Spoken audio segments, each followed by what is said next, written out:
Okay, we are now recording. We'll start with the syllabus. Now, I apologize ahead of time. I don't have this updated. In fact, I don't have anything updated yet. I spent the last 2 days figuring out what I was going to teach. And I'm also the math department chair. I had canceled classes. I always call students before I cancel, and I have not had any time to work on syllabi. And I'll tell you a little bit later, on Mondays and Wednesdays, I have no time to do anything but teach, and you'll see that in a minute. So Tuesdays and Thursdays, I'll have some time to get some of this caught up. This Friday, I'll explain that in a minute too. Hopefully I'll get some time to get some of it caught up. And unfortunately, there's sort of a good news, bad news situation here. You probably are aware of it. The good news is Monday is Memorial Day, and it's a state holiday, so the college is closed. But the bad news is that means we won't have class. Sorry about that. Get over it. Okay. Now, except for that, that means we won't meet again until next Wednesday. So I'm hoping, can't guarantee it, but I'm hoping I'll get all this stuff updated by next Wednesday. If so, I'll let you know that it's done. If not, I'll let you know when it gets done, but hopefully it'll get done. So this is our syllabus, or not the updated one. This is the one I used last summer. That's the last time I taught Physics 201. I've taught, most of the time I teach math. Every summer I teach physics, but sometimes it's not always 201 and 202. Sometimes it's 213 or whatever, 214. So let me back this up one more. Yeah. So I'll get that updated to summer 2016. There'll be other changes here. I'll point them out as we go. It is Physics 201, General Physics 1, trig-based. So hopefully all of you have had trig. I know one of you have. Okay, so hopefully the others have. It is a 4-credit hour course. 3 of those are theory credits. That means classroom type time. And 1 is a lab credit, but we're going to be in lab 2 hours for every hour credit you get. But if you think about it, in a 16-week term, that would be 3 and 2. But in a 10-week term, it's a lot more than 3, and it's a lot more. Is basically 3 hours lab time or 1 lab credit hour. But yeah. So the 5 contact hours would be for a full term class, but in the summer, it's more compressed. Okay. Now, meeting times are wrong here. It's Mondays and Wednesdays. The days are right, but we are 2 to 3:50 is the class, Monday and Wednesday, and the laboratory is in. It says here 6:50 to 7:50. Technically, we're on the way we scheduled it was 7 to 8:30, I believe is what. Yeah. Isn't that what's on the? No. 2. No, sorry, I said it wrong. 2 to 3:50, 4 to 5:30. Yeah, 4 to 5:30. That's how it's on here. Now, if it works out better for y'all to not have a 10-minute break between that and just go like I showed here, straight through to 7, not 5. That would be 2 to 3:50 to 5:30. Go to 5:20 then instead and get out a little earlier. We can do that. Okay? So it doesn't matter to me whether we take the 10 minutes here or 10 minutes at the end. The way it's printed on your schedule is 10 minutes between class and lab, but we could take the 10 minutes at the end of class. So y'all let me know what you'd like to do.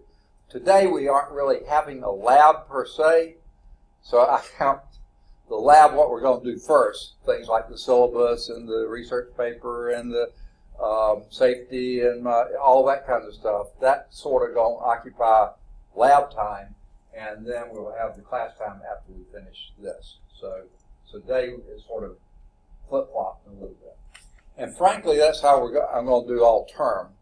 If we're not ready for a lab, if we haven't covered everything we need for a lab, we'll just keep going, and then the next day have the lab. So we'll always have the lab time. It just may not be on the day, it won't be necessarily an hour and 50 minutes, hour and a half. It won't always be that way. It may be, we'll do the whole thing, and if we need to do it in class, and then the next time we might have 3 hours of lab, or something. We'll always split it up the way it needs to be. I do that from sort of my past experience. I remember when I was in college, and that was a long time ago, I agree. I know you were thinking that. And I can remember doing things in lab before we got to them in class, and it made no sense at all. It wasn't helpful. It was actually so confusing.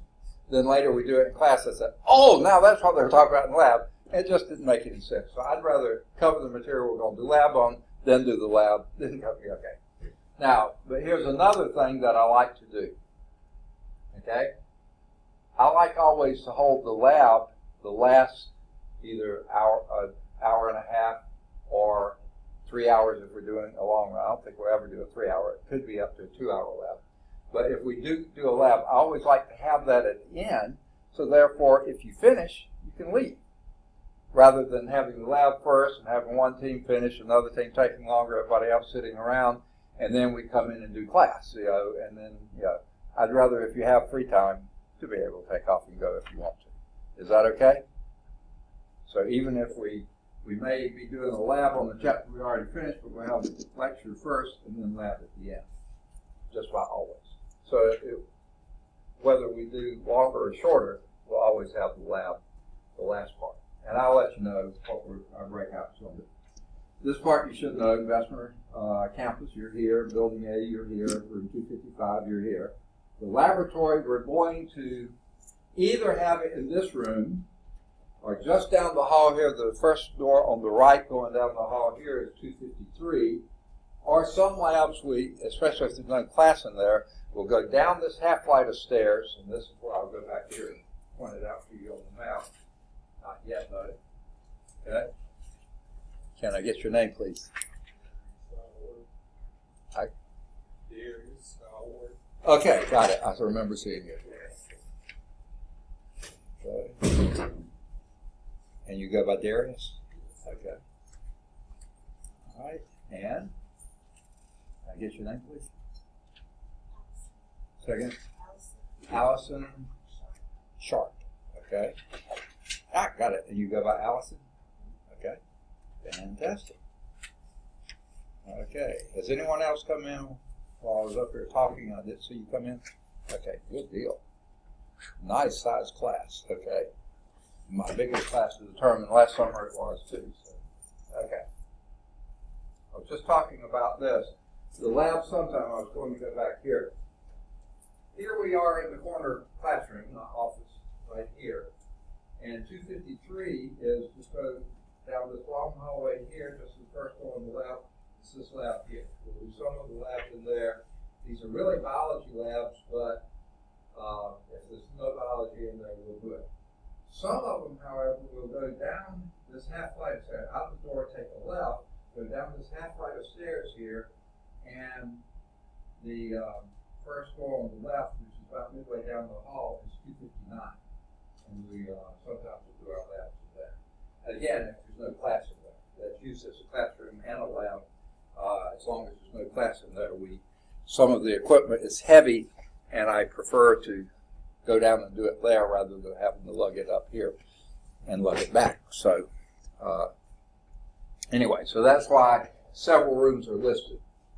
The first lab is pretty much going to be a paper lab. Well, I'll use a little bit of equipment, but it'll be easier to bring it here. We'll just probably do it in the classroom. Most of the other labs will probably be in one of the two labs. Okay? Can't remember if there's any that will be back here again. But now, my contact information. My name is Charles Fowler, and y'all are, okay, you are on the roll right, but let me make sure of this. I said it earlier, but maybe not all of you are in here. This is Physics 201. This is called college physics, and this is typically not for pre-engineering. It could have, some pre-engineering programs could allow it, but most of the time the pre-engineering programs require the calculus-based physics, and that's next door being taught right now, so it's real easy to make a change. But this is trig-based physics, and this would be, I bet you a few of you may be pre-physical therapy, is that right? Okay, that's typical for this. I've had pharmacy students in this before, and some other sciences that don't require the calculus-based physics. So y'all are all in the right place, right? You don't really need the calculus-based physics because, like I say, we got it right next door, and it's easy to make a change. Okay, I want to make sure of that. All right, now my contact policy. You can come by my office anytime during office hours, and I'll go through that in just a minute. There are not really very many on Monday and Wednesday. You can call on my phone and try to call during office hours, or you can email me. Okay. I'll talk about office hours in just a minute because two of these depend on that. But let's first talk about the phone. The reason I say call during office hours, right now I am so hopelessly behind in answering voicemails because we were out for a week and there were bunches of calls that came in. Before that, we had finals, and I didn't always get to the phone then. And I've been in class. Last term, I was teaching 8 classes, and I had very few times in the office that people would call when I was in the class, and I got so stinking far behind in voicemails. That's why I say don't even try. Just call during office hours. If I don't answer, don't waste your breath doing a voicemail yet. If I get them cleared, I'll let you know. Just hang up and call again within 5 or 10 minutes. I'll be somewhere near the office most of the time during office hours. Every now and then I have to walk students around to different places or meet with another instructor or something like that. So there are times I'm not in the office, but most of the time I'm in there pretty frequently. Okay. Emails. cfile@lawsonstate.edu. Let me just say this about that. Most employees of the college, it's first initial, last name @lawsonstate.edu. No caps, no spaces, just everything written together. Now, right now I'm pretty far behind in emails too because I was out of state most of the week on the break, and I had a very slow DSL line, and I couldn't always get emails, and then I was outside most of the time, so I couldn't even try. So I'm behind in emails too. So best to catch me in person or call during office hours. I'll try to get caught up on email soon, but who knows when that'll be. But I'm okay.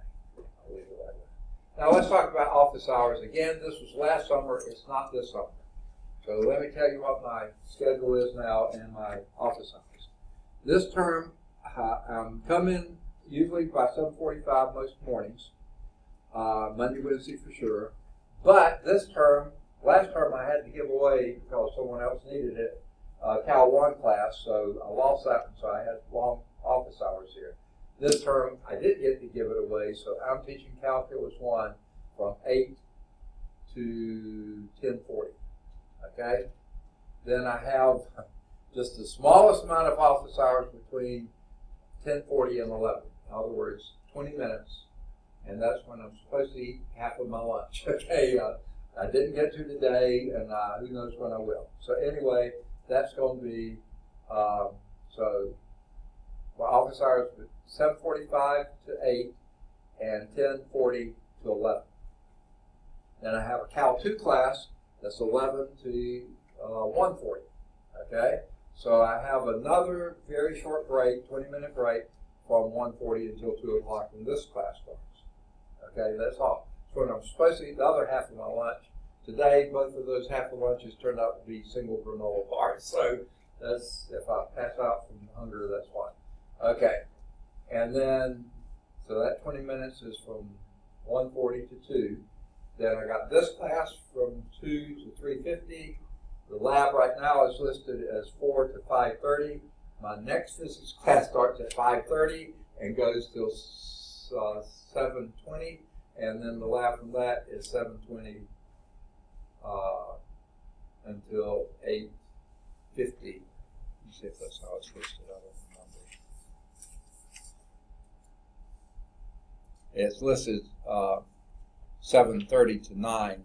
I think I'll change that to 7:20 to 8:50 and then try to get out of here by 9 o'clock. Okay.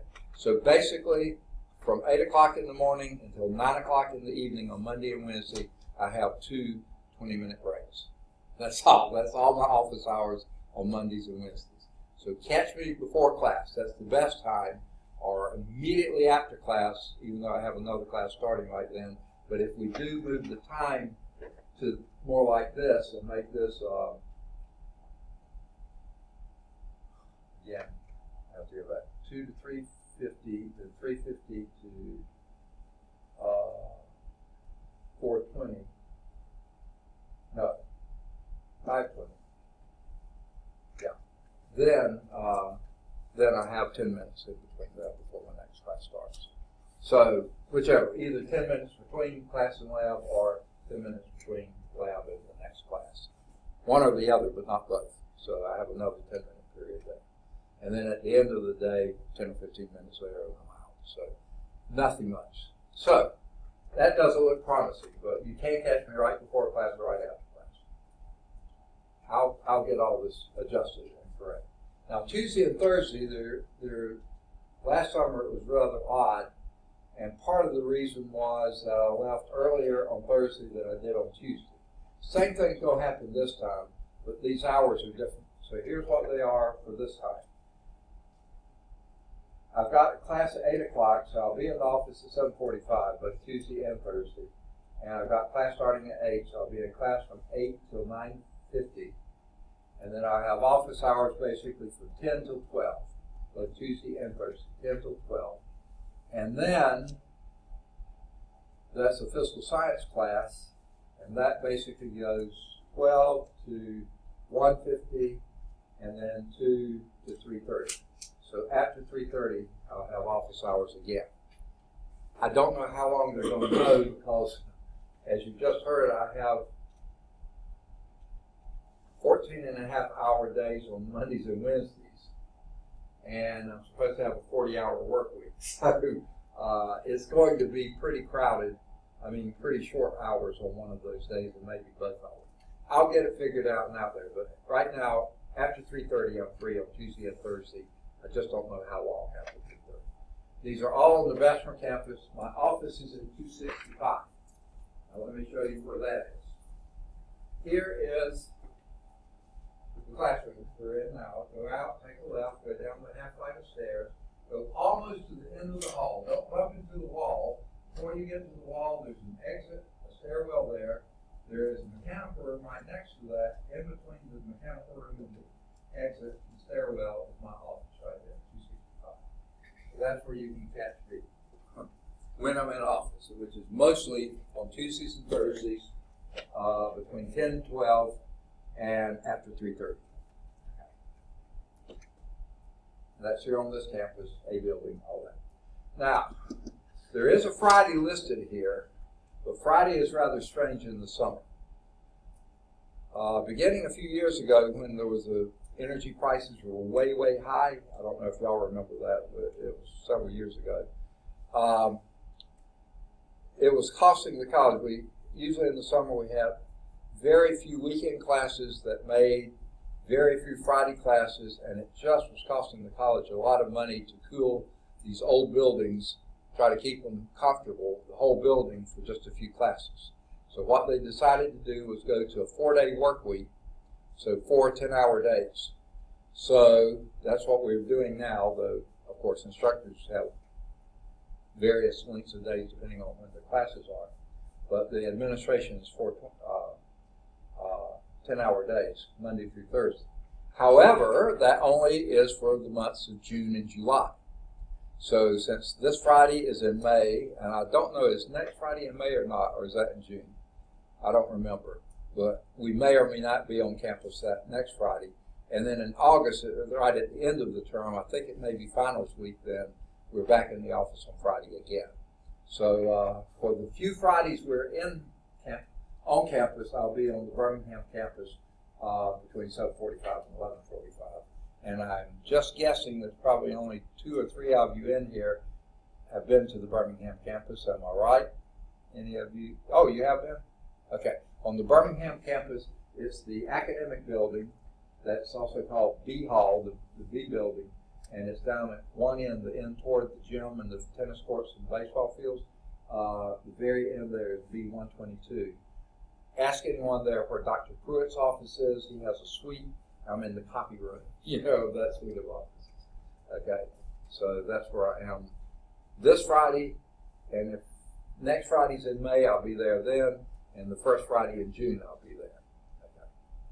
Now, the course description is not something I came up with or anyone here at the college did.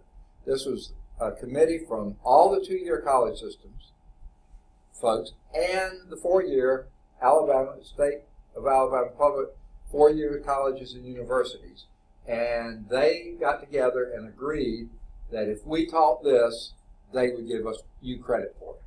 So here's what they came up with. This course is designed to cover general physics at a level that assumes previous exposure to college algebra and basic trigonometry. That's why we call it trig-based physics.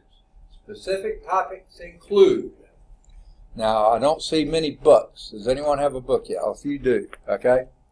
I'm going to go first to the table of contents and point a few things out. It says, this course, specific topics include mechanics. And if you go to your table of contents, you see part one in this book is mechanics. And they split it by topics. Topic one, I would have called these chapters, but they're calling them topics now. I guess that's some new and improved thing. Units, trigonometry and vectors, motion in one dimension, blah, blah, blah. So all that is under mechanics, okay?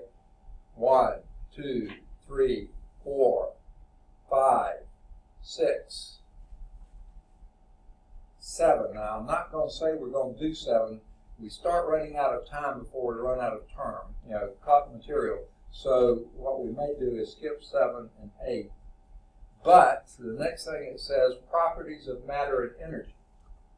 That's topic 9. It's listed under mechanics, but it's fluids and solids. So I think that probably is a pretty good one to do.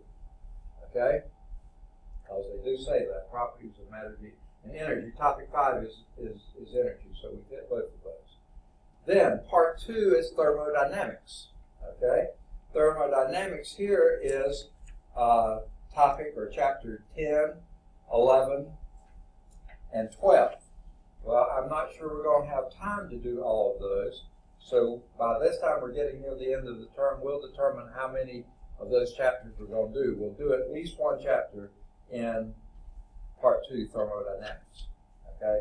Just like we might have to skip the rotational topic 7 and 8 in mechanics, we may have to skip either 11 or 12 or both in that.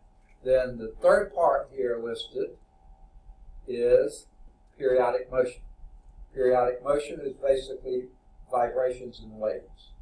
So I think that's going to be just part 3. Topic 13, chapter 13, vibrations and waves.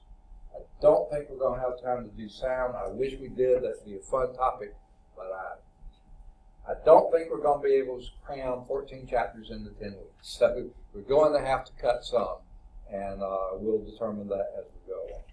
Okay? All right. So that in the laboratory is required, and we'll have a lab at the end of every chapter. So if we do 10 chapters, we'll have 10 labs. If we do fewer chapters, we'll do fewer, more, we'll do more. Okay. So that's our course description. And I haven't said this yet, but, well, yeah, it's coming up right now. The prerequisites are, of course, Math 113. If you're a Lawson student, that's pre-calculus trig. Trig, whatever it is, you have to have trig to do this. If you haven't had it, I think we can work our way through it, but we use trig a lot in this course, okay? Especially in the mechanics part. All right, the textbook. Now, here's where we have a little bit of a problem here. This is a brand new textbook that I've never taught from, but it's the same authors. And I don't know if you've been around long enough to realize they change editions really frequently and don't change content much at all. Like they're now calling them topics, they used to call them chapters. I bet you that's about the only difference. I mean, I'm sure there's some other differences. The color's different. Now it's paper bound rather than hard bound. It's a cheaper book and they charge you more for it. Okay, it's that kind of deal.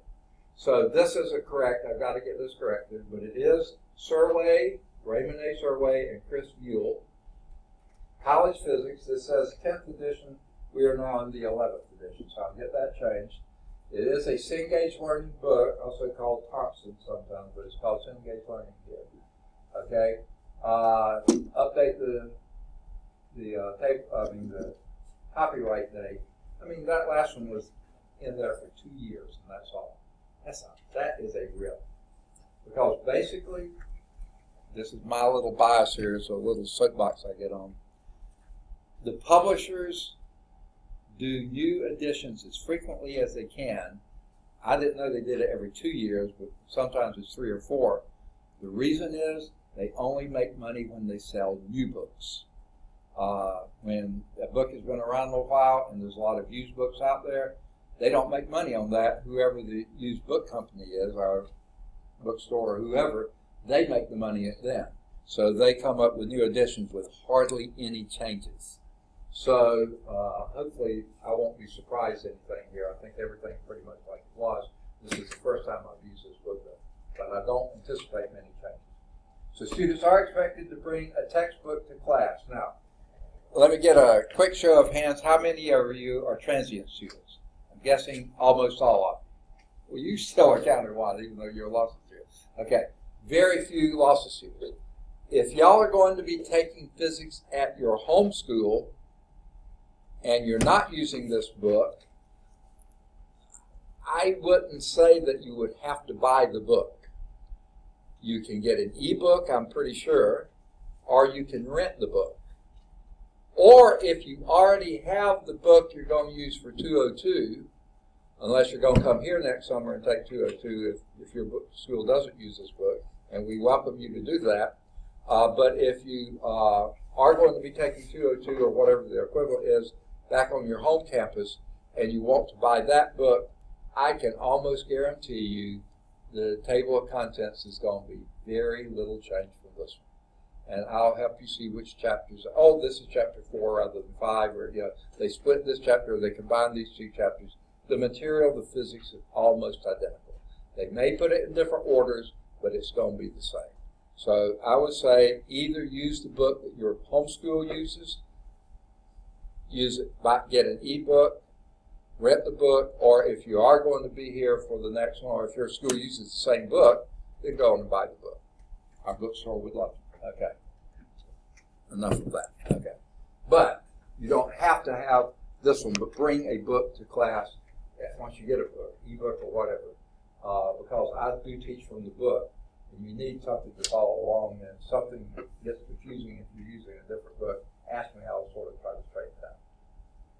Because I've taught physics from several different books, and there's hardly any difference now. Unless you get a real wacko one, I bet you it's the same thing. Okay, bring paper and pencil to class. We'll be working problems in class, so bring paper and pencil. Now, if you prefer ink, it's fine with me. I'll make a confession to you now. Okay, it's confessional time. When I do physics, I tend to make errors. So I like to use pencil so I can erase it rather than blobs of ink on the page. But it's up to you. If you don't make that many errors, you're welcome to go out. It's up to you. Calculators are permitted. If you have a graphing calculator, you might find it useful in certain circumstances. Most of the time, a good old scientific calculator is going to be all you need. I can't think of any special case you would have it. It just may be if it's describing a function, you want to see what it looks like. Yeah, you got it. But I wouldn't buy one just for this course. If your next course is going to require one, go and get it. It's fine. Okay. Now, since most of you are from other schools, are any of you not familiar with Blackboard? Okay, you're not? Okay. In my first class this morning, half the class wasn't familiar with Blackboard.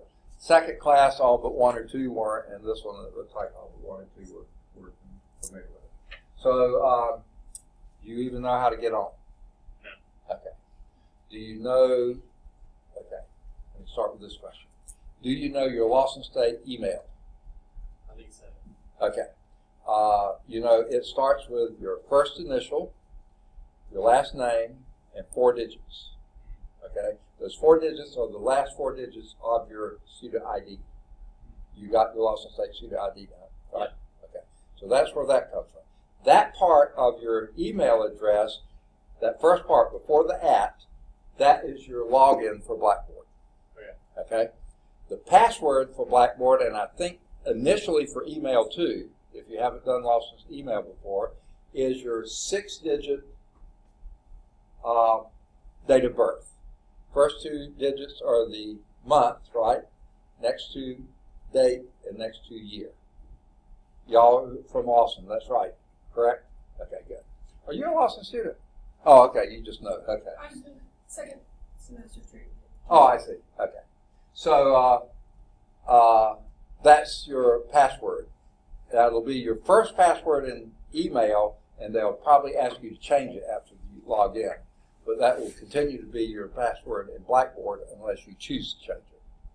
Okay, now how do you get there? You go to the Lawson State webpage. Now some of you who are students here or have been students here, help me out here. I know there's somewhere on the Lawson State webpage that you can go and get instructions for Blackboard. And guess what? Every one of you are much better at exploring and scanning and going through and finding things on web pages, so you can find it. I'm sure you can. But once you find how to do it, where do you go to find it? You go to, when you get the Lawson State web page, there's a set of blue tabs at the top of the page. The second or third one, I think, says Student Portal or something like that. At the very top of the page, right up here, like where this home is here. There's home here, and then right here will be, it's a little bit bigger than this, and there'll be all blue, not quite, okay? And it'll say Student Portal. If you click on that, one of the 3 icons that shows up down here, or this is how it is in the faculty side, one of these is what they call the Student Suite. One is email. Seems like there's a third one, but I don't remember what it is. But anyway, you go, oh, it's probably Blackboard. That's what we're talking about, Blackboard. So click on Blackboard and go from there. Okay. That's a real quick and dirty. Otherwise, get one of these folks. Aren't you a Lawson student? Yeah. Okay. And you have been a Lawson student, right? Any of the rest of you? Those 2 people know exactly how to do it, so get with them and they'll, won't you help them? Okay, good. Okay, thanks. All right. So,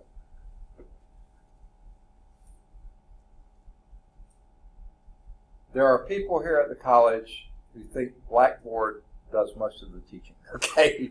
I'm not one of those. To me, Blackboard is a tool, not a driver, okay?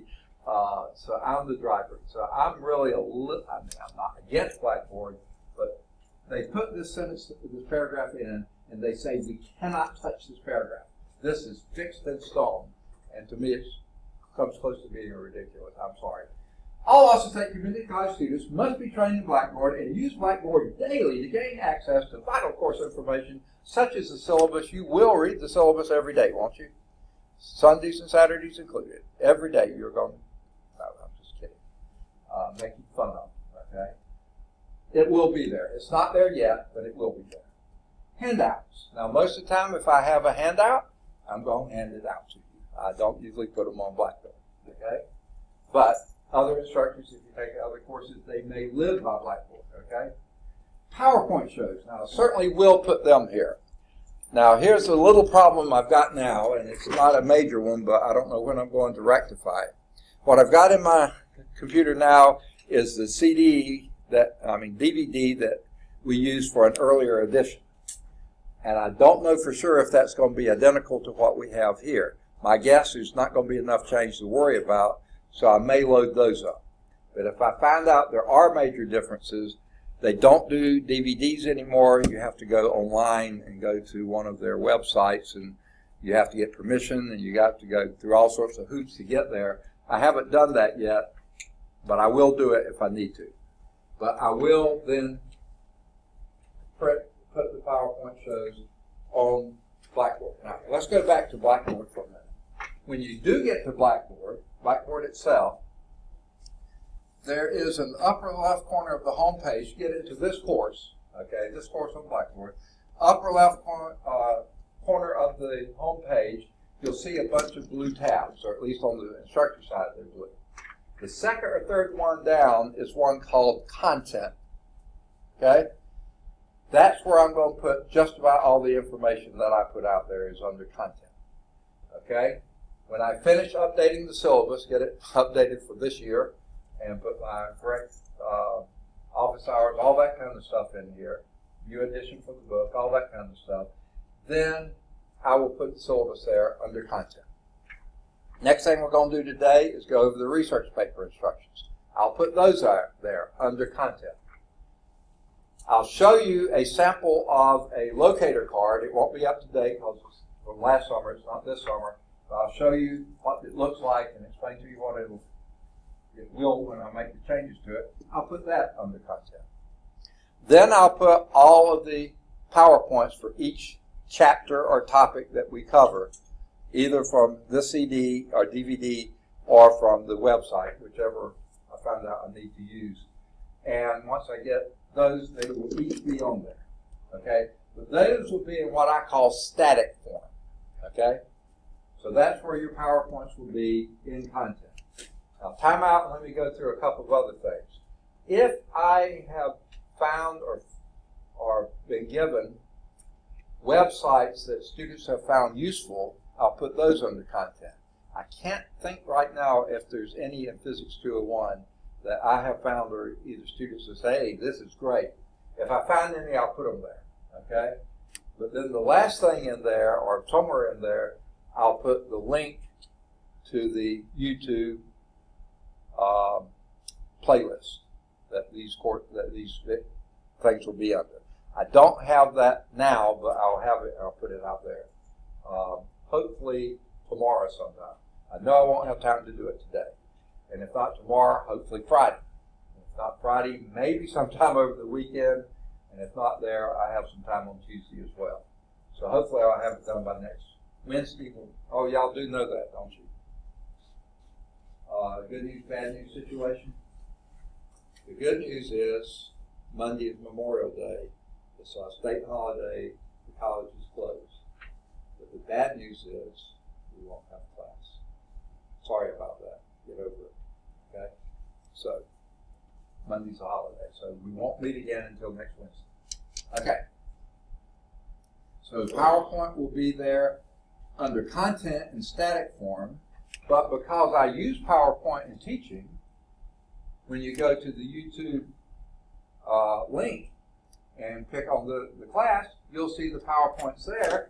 You'll hear me talk about the PowerPoints, and you'll see me writing on the PowerPoints because I have a tablet PC which has a ionizing pen, and I'll work problems on it and do all sorts of stuff there. So that will be there available to you under on the YouTube video. So you have PowerPoint statically in Content and sort of dynamically in the YouTube video, which is also under Content, but it's a different place in Content. Okay, activities. Sometimes the college posts activities on Blackboard. I can't think of any that we're going to be doing, so I probably won't post anything there. Assignments, I've already told you I'm going to put the research paper assignment on Blackboard under Content. And you'll have other assignments there as well, but not posted like that. When we get to the end of a chapter, there are, let me get to chapter 1. I'm sorry, topic 1. That, I think, is the whole reason for the new edition of the book. They no longer call them chapters, they're now topics, okay? That was a big improvement. I've been waiting for years for them to do that. Okay. At the end of each chapter, topics. I just keep saying it.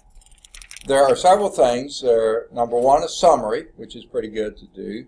And it goes by each section.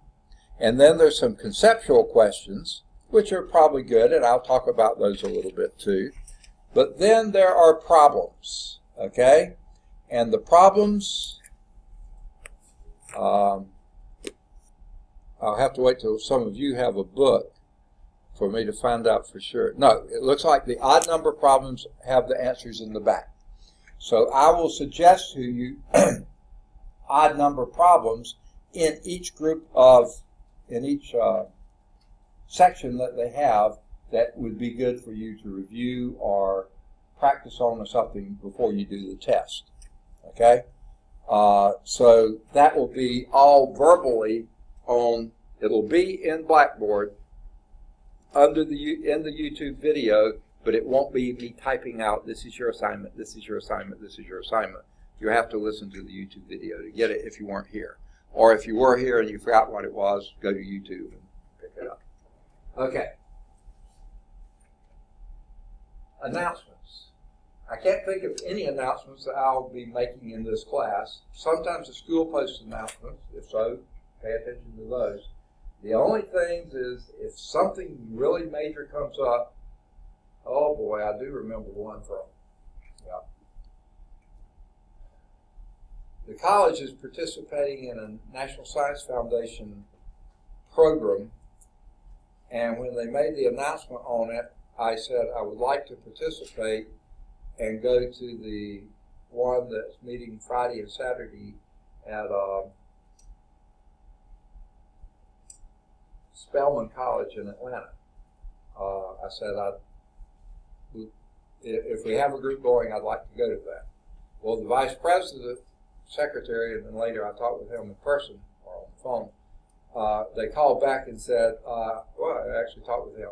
He said, well, we're going to try to go to the New Orleans one. I said, well, that that's during class days, and I'll be missing classes then. Oh, hey, you can get someone to cover your classes for you. Well, Dr. Bryant's teaching right now. He's the only physics teacher here. So if we get that New Orleans one, then I might be going one Monday. And if that's the case, I'll let you know way in advance. And if something comes up with that, I have to put an announcement, I will. But I'll let you know way in advance. So I probably won't type out an announcement. I forgot about that. I didn't tell my other classes that. Hopefully, they're not going to let us go to that one. They'll tell you to go to Spelman.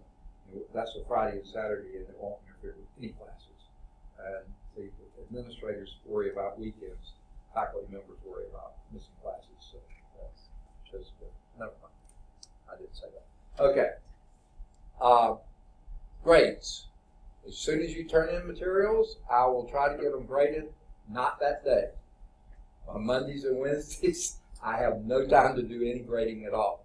But on Tuesdays and Thursdays, I do have office hours 10 to 12, and sometime after 3:30. That's when I'll get my grading done. Okay? And so I'll try to get them done the next day. Not always, but try to. Now, after July gets here, after the 4th of July, they usually open up pre-registration for fall term. As soon as they do that, sometimes I get swamped. The last time I checked, I had about 450 students for whom I was listed as an advisor. Now, they don't all come see me, but a lot of them do. And also, when a student has an advisor, students on this campus or advisors on the Birmingham campus, they send almost all those to see me too. So I get a bunch of students in for advising and registering. So I will slow down grades then, and probably it'll be the weekend before I get those done. I'll take them home and submit them then. So I'll try to get them as soon as possible. But once July gets here, that will slow down a little bit. I do not like this next sentence. Failure to use Blackboard could severely damage your ability to pass the course. Such a negative statement. If they allowed me to rewrite it, I'd say the proper use of Blackboard could greatly enhance your ability to do well in the course. It's a lot more positive, I think, closer to reality, but they like to be fun. Okay, see the schedule book? That's ridiculous. We haven't had a schedule book in years. So they haven't taken that out, and they don't let me take it out. Students should, I don't like this last sentence either. Students should always check the Blackboard announcement page prior to coming to class. Why? Why would that sentence be there? Why did they advise students to check the Blackboard announcement page prior to coming to class? In case the class is canceled. And I'll tell you right now, I've already hinted at it, I'm not going to cancel class if I can possibly help it. Okay, I'm try to be here every day, and I have class when I'm here. The only one that I know about, if we do have that meeting on a Monday, then I know I'll miss that one, but I'll know about it way ahead of time, and it's not going to be, you don't have to count on a Blackboard announcement. It'll be out there days, in fact, weeks before. So, to me, that's almost insulting, in case I just decided to cancel class that day. I'm not going to do it. It's not going to happen unless something major happens. Okay. Course student learning outcomes. Students will be able to solve problems dealing with mechanics. Again, that's topics 1 through, go back and check this because we get to the table of contents again. Topics 1, 2, 3, 4, 5, 6, and probably 9. Yeah. Okay.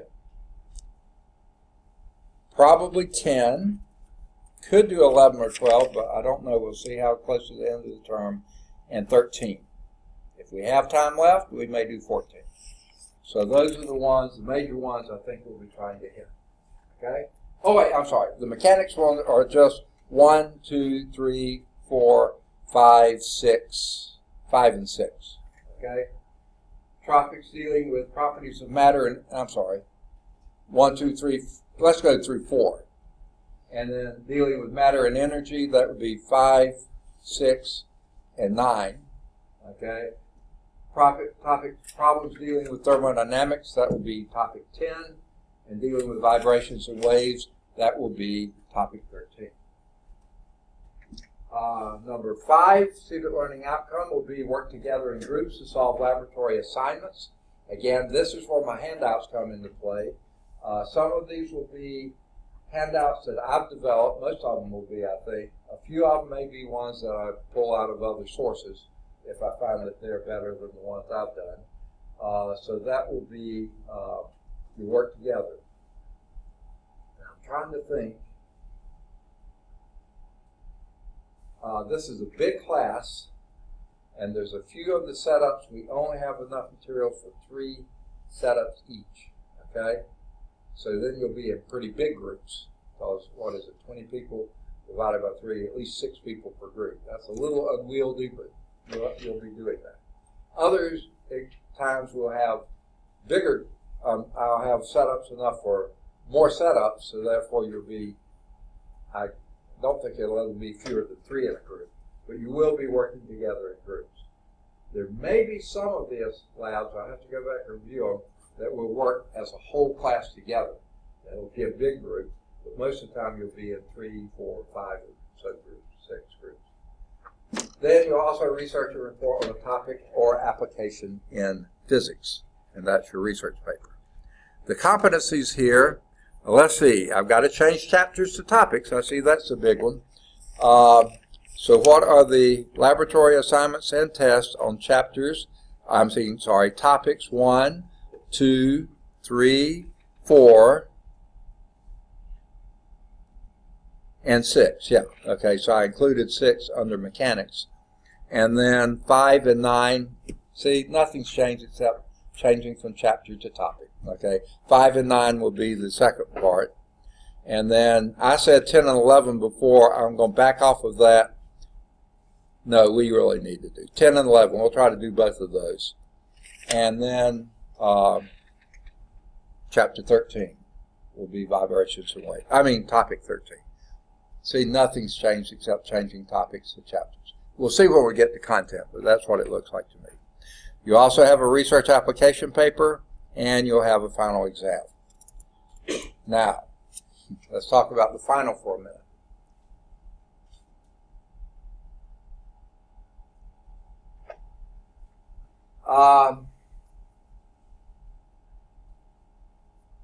It could happen that if we're so pressed for time, which could happen, especially if I lose Memorial Day and then later lose that Monday for the meeting.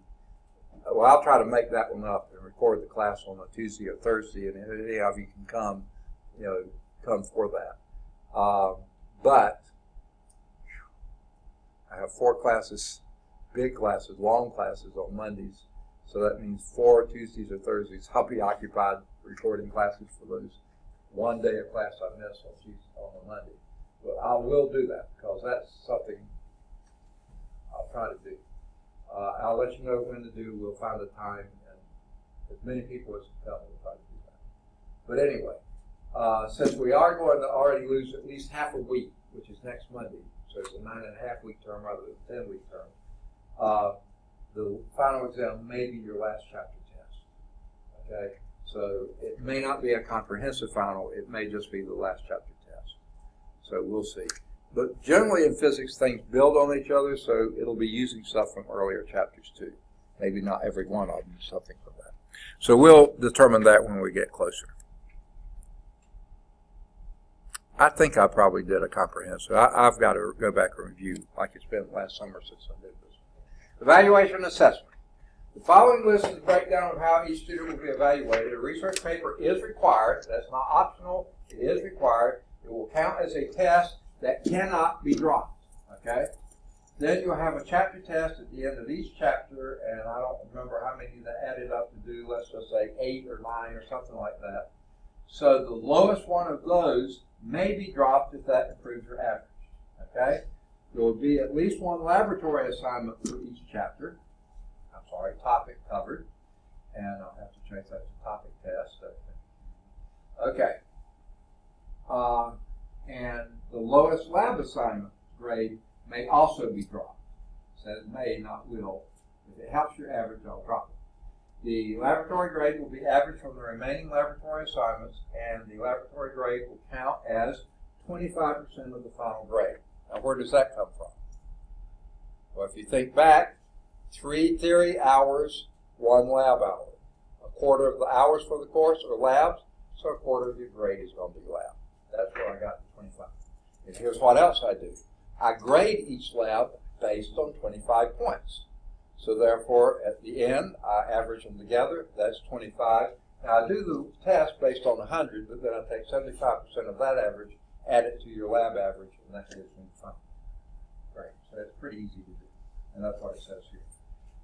The average of the paper, that can't be dropped. The remaining test scores, except the one that I do drop, and the final exam, that last chapter test, if that's it, or the comprehensive, that one cannot be dropped. Now, almost every term, not every term, but frequently, we'll have someone at the end of the class say, I've made an A on every test, do I need to take the final? Yes, you do, okay? The final cannot be dropped, okay? It's a required thing. That's how I measure the overall student learning of the class, okay? So, that average will go in, and the final exam will not be dropped. So basically, your final just counts like a regular test. It's going to be, most of your tests are going to be 10 questions. Maybe not all, but most of them are going to be 10 questions. They're all going to be problems, by the way, so they may have multiple parts to them, but they will be 10, and your final is going to be 10. Probably one from each of the topics that we cover. Okay, so approximately that anyway. And then when I get the average, 75% of your theory part, that will be your paper and your test, okay, and add in the 25% of your labs. Then if you come up in the 90s, you got an A, 80s, you got a B, 70s, you got a C. Don't go below that. Don't go to the 60s or 50s. They will not transfer back to your other school.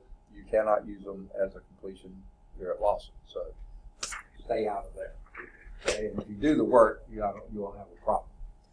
Okay. The problem may come is if you aren't here to do the labs and you aren't here to take the test. And by the way, I guess we do need to have a timeout on the test. Would you prefer to have in-class test or take-home test? Really?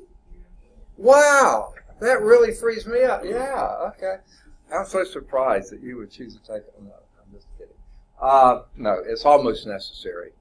If we're having a topic test for every topic, then you spend a huge portion of the time we're together taking tests. So yeah, we'll do take-home tests, and we'll talk about a little bit later. But if you're not here to get the test, how are you going to take the test? And if you're not here to do the lab, how are you going to get your lab scores? So please be here. And if you can't be here and you're missing so much that you're going to get a lousy score like a D or an F, it's far better to withdraw than get a D or an F. Now, sure, there may be financial aid implications of withdrawing, but guess what? The same financial aid implications are for making a D or an F. If you make a D or an F, you got to repeat the course. If you withdraw, you got to repeat the course. What's the difference? If you withdraw, it doesn't count against your grade point average. If you make a D or an F, it does. So it's almost a no-brainer to me. But anyway, keep that in mind. It shouldn't be a problem. I've never had it being a problem in a one of these summer courses where I have this many sharp students. Usually it's not an issue unless someone just can't come to class, and then they should withdraw. Okay, makeup work. That would apply mostly to labs. And you've just seen what my Mondays and Wednesdays are like. So when are we going to make up any labs on Mondays or Wednesdays? I'm in class from 8 till 9. That's 13 hours with 2 20-minute breaks and 1 10-minute break. Don't see a lot of room there for makeup. So if you would have to make up a lab, you're going to need to come in on a Tuesday or a Thursday and try to get it done then. So please, folks, try to be here on lab. If you have to make it up, please get it back to me. Get it done within a week. Okay? Now I'm a little flexible on that. If something comes up and you can't get it in a week, I'll give you a little longer. But please don't drag it out. I want to get those back to you as soon as I can as feedback, and I can't give it back to you if other people haven't turned it in yet. Okay? So please try to get it back within a week. If you need a little longer, that's fine, but don't drag it too long. We've only got 10 weeks together. Okay? We're going to have almost that many labs. Okay. Now, how do you miss a test if it's a take-home test? If you don't get it, again, try to get it back within a week. And if you're not here that week at all, how are you going to get it back within a week? So please try to be here, or get someone to pick stuff up for you or whatever. Okay. So now, are any of you military? I have had people that had to be 2 weeks active duty for training or reserve duty or something. That is really hard to do in a 10-week term, but I've had people, they followed it on Screencast-O-Matic on YouTube and kept up. Obviously, they couldn't do the lab, so they had to make those up. So that's why I asked, please, it gets into a real problem. Lateness, we're going to try to begin class. Today I was a little late. I'll try, but I only have 20 minutes to try to get half of my lunch eaten. Maybe a little late coming, but I'm going to try to be here right at 12 o'clock, and we'll try to end no later than whatever our end time is, 5:20 or 5:30, depending on what time, how y'all want to do that. Enough said there. They cut off the top here. Well, this is talking about discrimination and harassment. I like to put one other term in there in case you don't understand. That would include anything that would be construed as bullying. I count that as discrimination and harassment too. Let me give you a short and dirty on this one. State Board of Education policy will not tolerate, okay, will not be tolerated. Is never tolerated, okay? You get the idea? We don't want it to happen. We don't condone it. We don't allow it to happen. If we find out about it, we deal with it. We deal with it fairly, but quickly, and nip it in the proverbial bud, okay? I've been here close to 20 years. I think this may be the end of my 20th year, something like that. I've seen basically almost zero. Anything that we classify here, and I don't want to see it. But that doesn't mean I'm going to turn a blind eye. If we see it, detect it, suspect it, we're going to deal with it quickly. The closest I can remember, and this is really bizarre, we have a big automotive program here, And those kids are pretty good most of the time. They're fresh out of high school. Some of you may be fresh out of high school. But these aren't, and they aren't particularly academically inclined.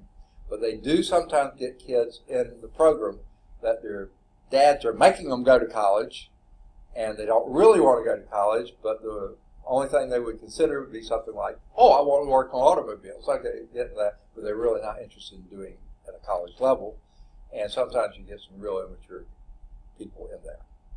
We had one time. In fact, this is the worst I can ever remember. He wasn't very good academically. From what I heard, he wasn't very good in the shop either. And one day at lunch, he just decided to walk across people's cars in the parking lot.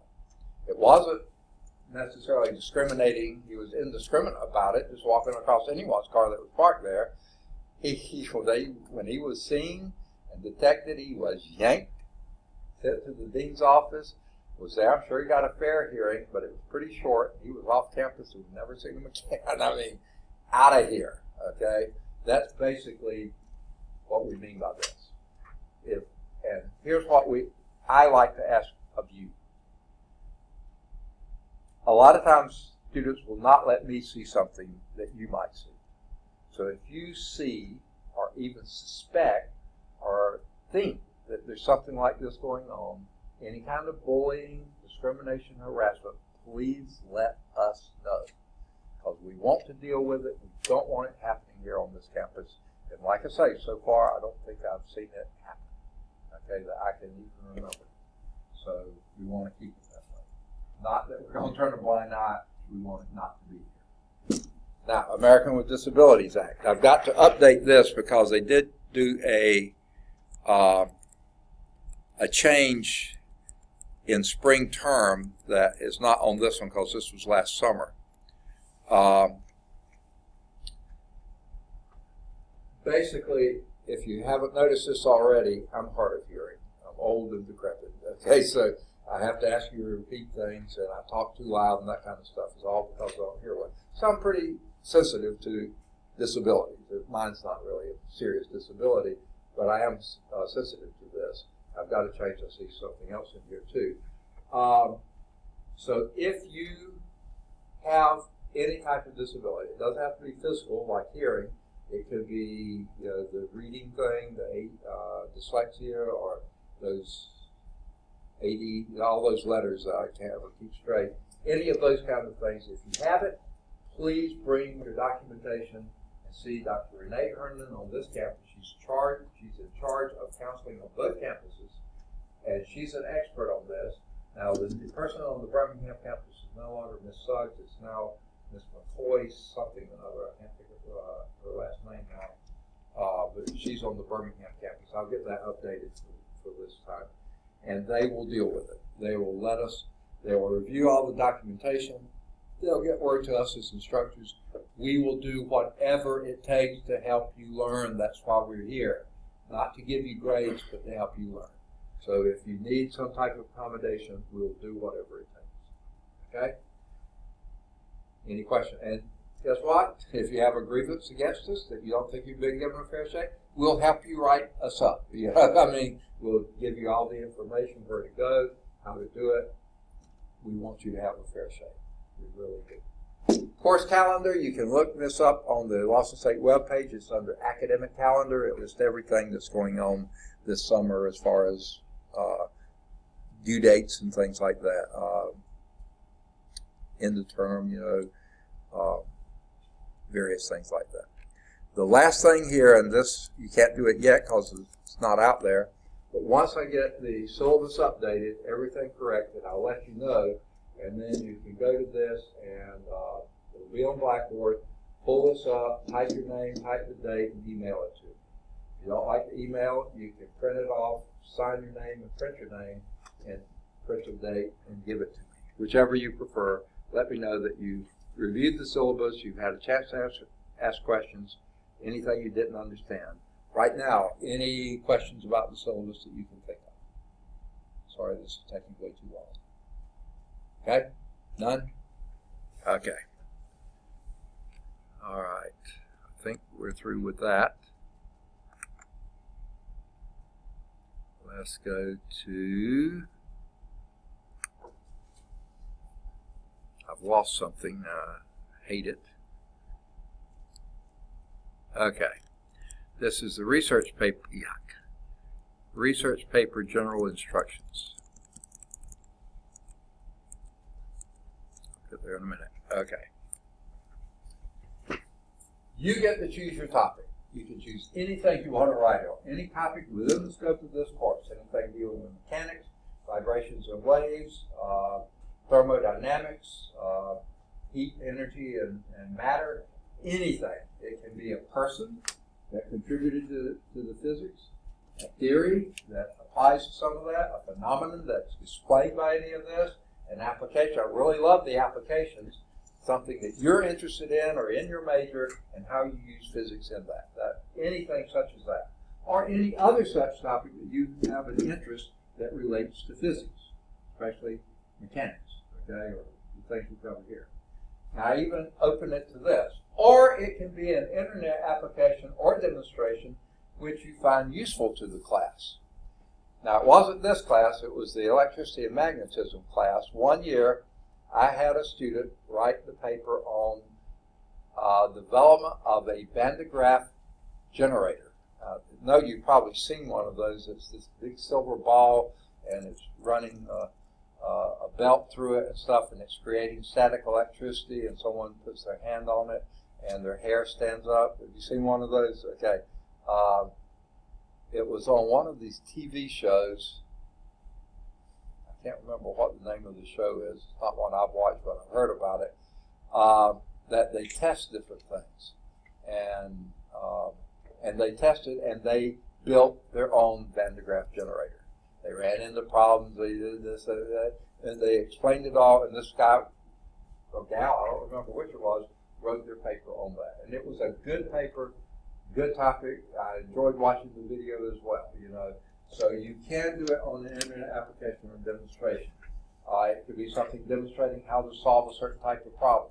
If you find the book isn't explaining things well, and I don't improve it very much, or not at all, or make it more confusing, you find something out there that really makes it clear, you can write on that, okay?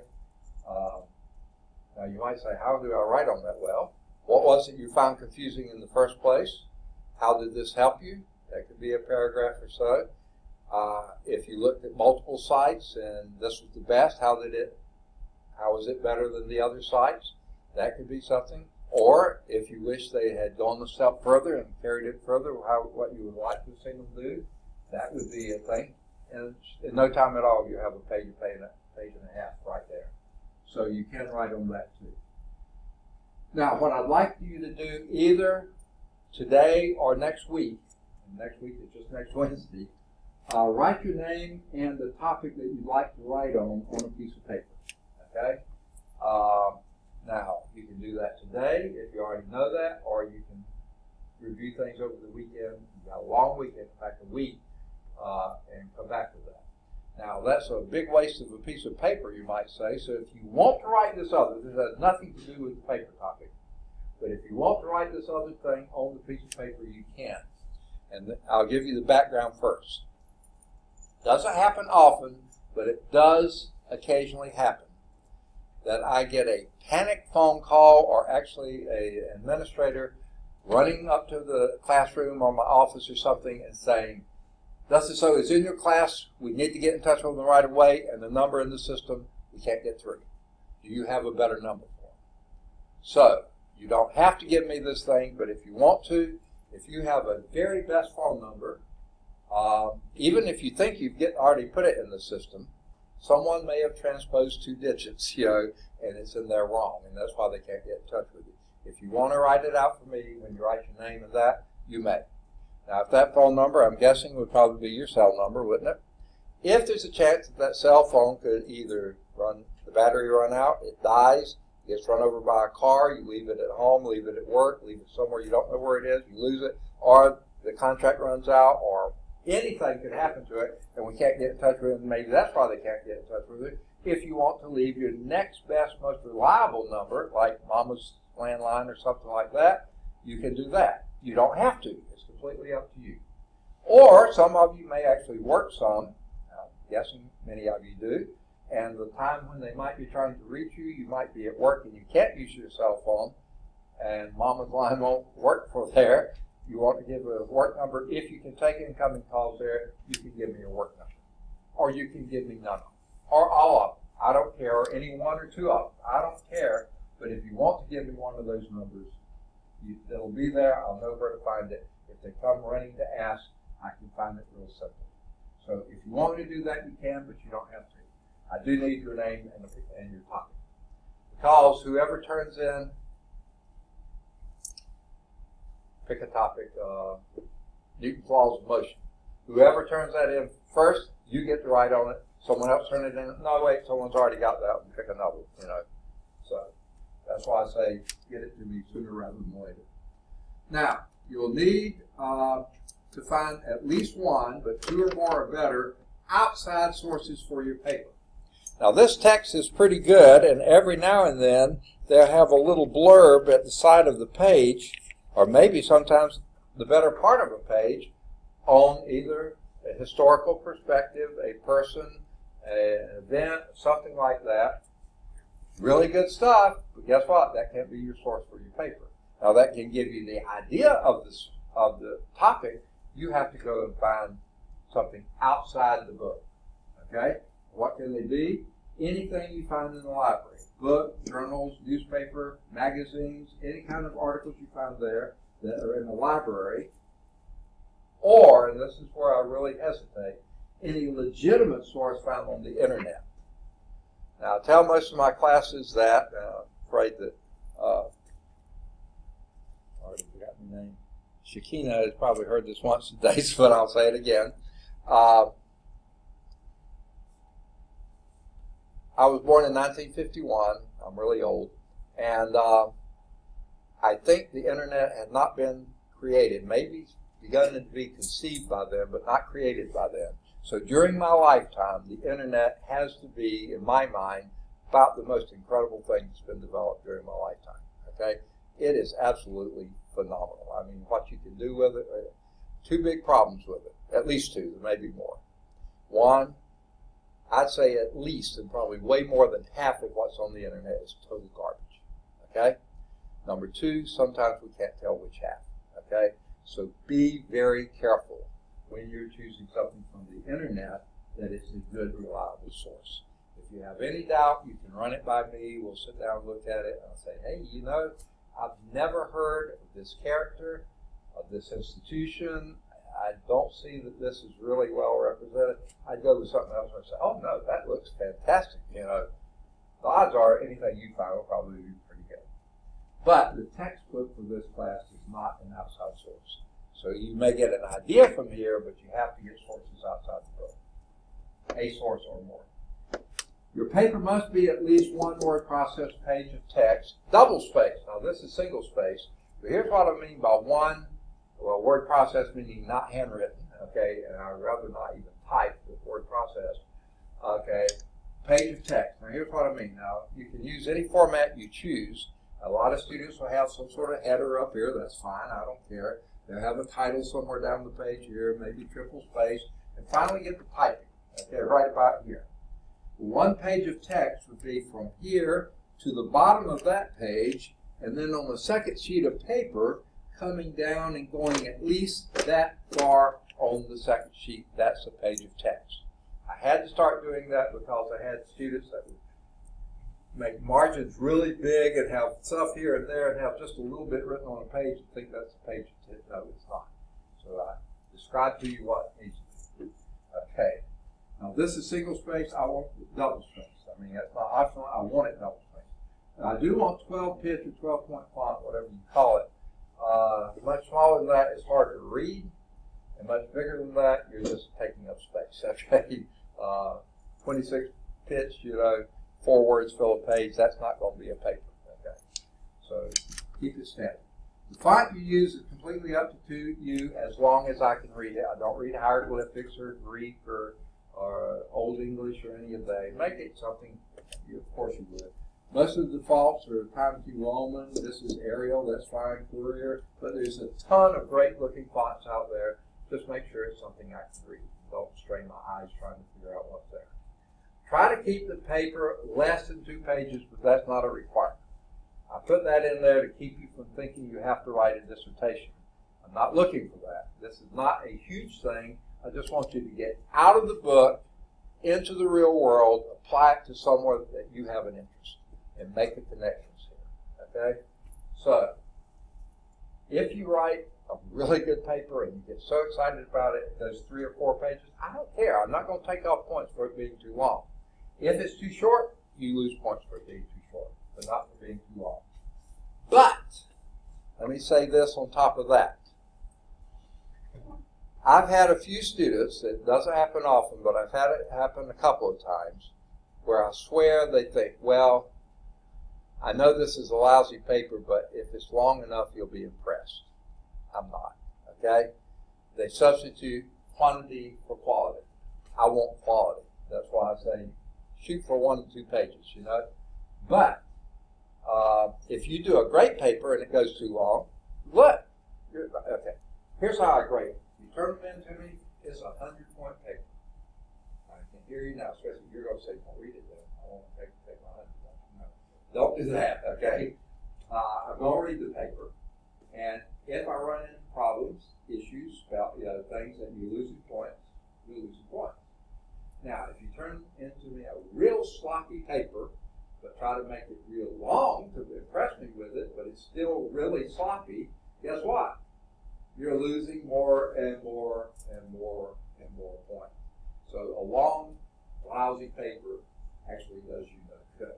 It's probably worse than a short, lousy paper, okay? But a good paper, no matter what the length, you're going to get a good score, okay? Now, you use your format. I don't care which one. Most English classes teach MLA, Modern Language Association. If you've had that, you like it, you understand it, fine with me. A lot of science organizations like to go with APA, which is American Psychological Association.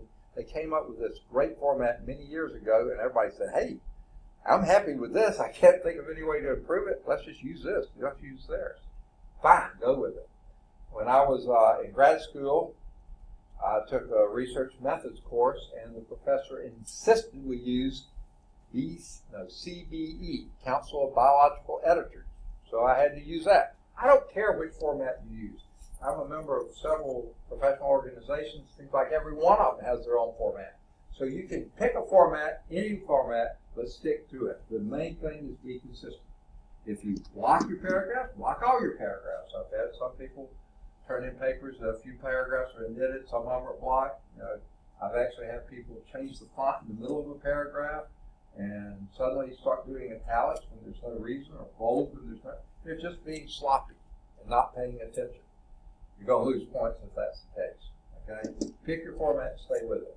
Now the other thing, and I haven't seen this often, but I have seen it occasionally. Maybe up here in the first paragraph, they make a reference to one of their,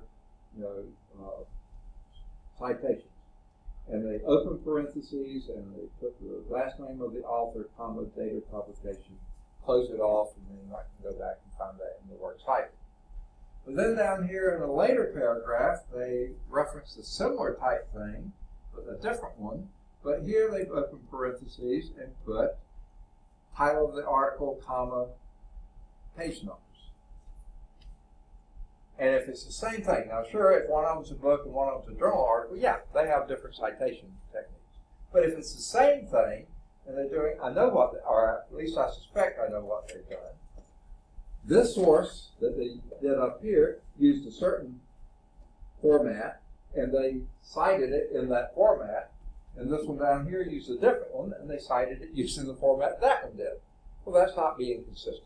So pick your format and stay with it, okay? Don't be changing depending on what format your resource may have, okay?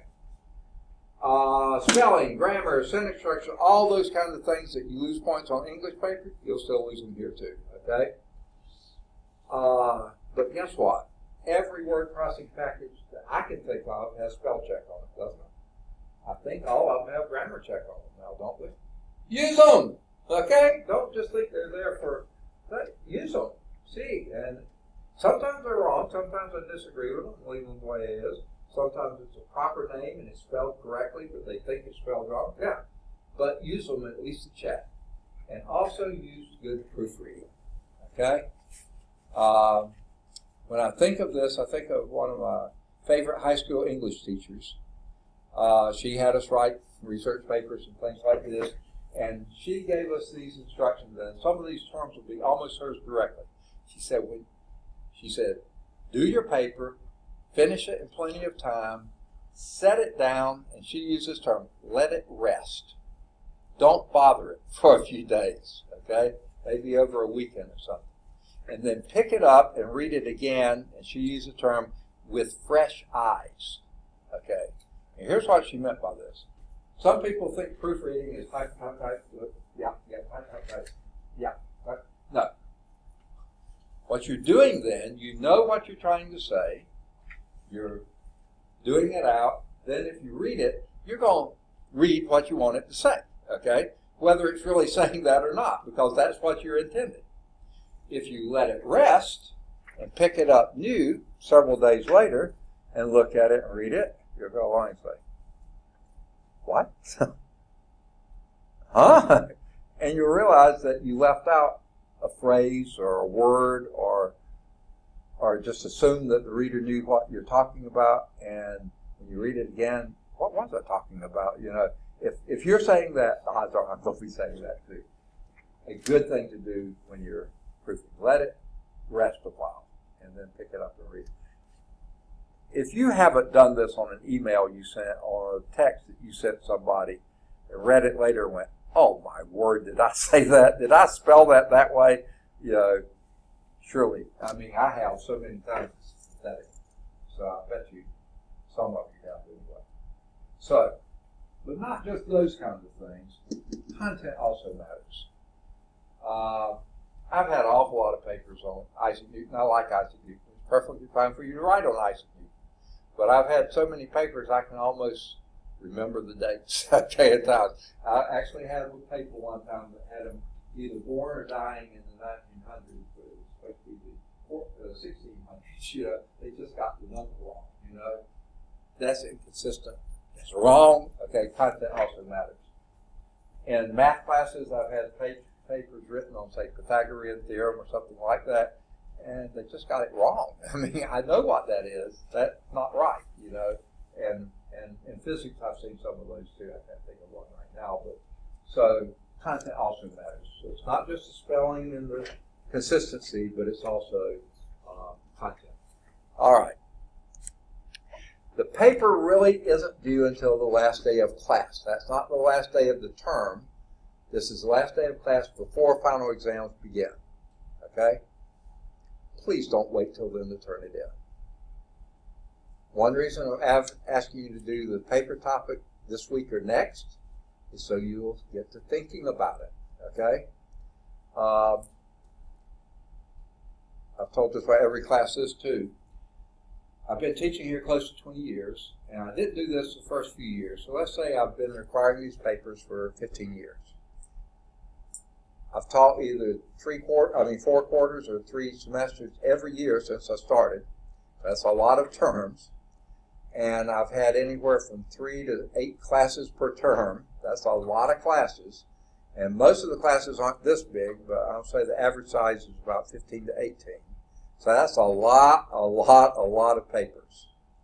And here's the generalization I can give you for that. Usually the ones turned in earliest in the term are usually some of my best papers. And then they sort of go downhill from there. Quite often by the end of the term, those turned in the last day.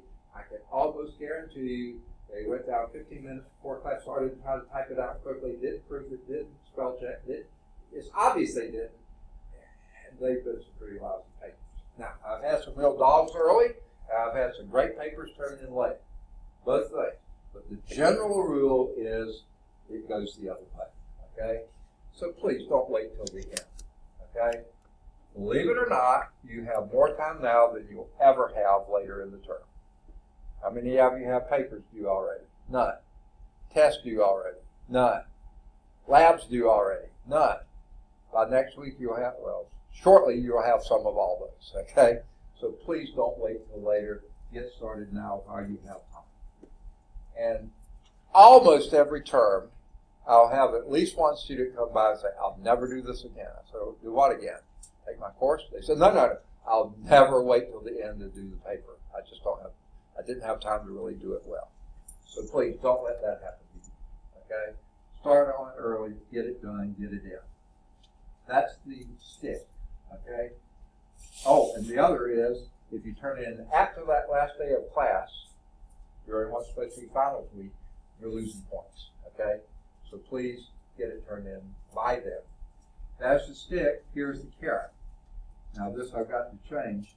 If you submit your paper in the month of May, and you don't have many days here, but you do have a few, I'll give you 3 bonus points. Okay, this says 4, but this tells it it's a 16-week term. You turn it in the month of June, you get 2 bonus points. In the month of July, you get 1, and if you turn it in August, before the last day of class, I don't even know if there is the last day of class, you get 0. You just get your score. If you turn it in after the last day of class, you start losing points. So trying to carrot you here, stick you here. Okay, never mind. All right. Here's one thing I require that probably not many other instructors do. When you submit your paper, please attach a single page, one single page, from one of your sources. If you have 3 sources, pick a source. I don't care which one. And then either print or copy a page from that source. So if it's a book or a journal or a magazine from the library, take it over to the printer and print me a page. Okay? Just one page. I don't need the whole article. If it's something off the internet, copy me a page in the library, print me a page off the internet. Just one page. I don't need the whole thing, just a single page. If you don't have that, you're losing some points. Okay? Any questions on the research paper? All right. Good deal. I'll get those corrections made. There aren't many on that one. I'll put it on Blackboard under content. Okay. Enough of that. Okay, the other thing I had, and evidently I've lost,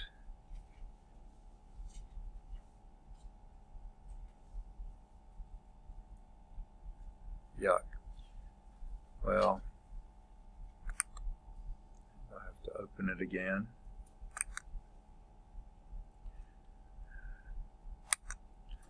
All right.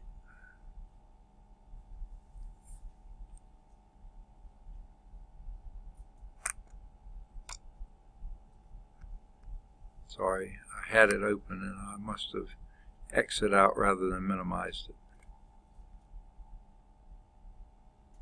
No, that's what we just did.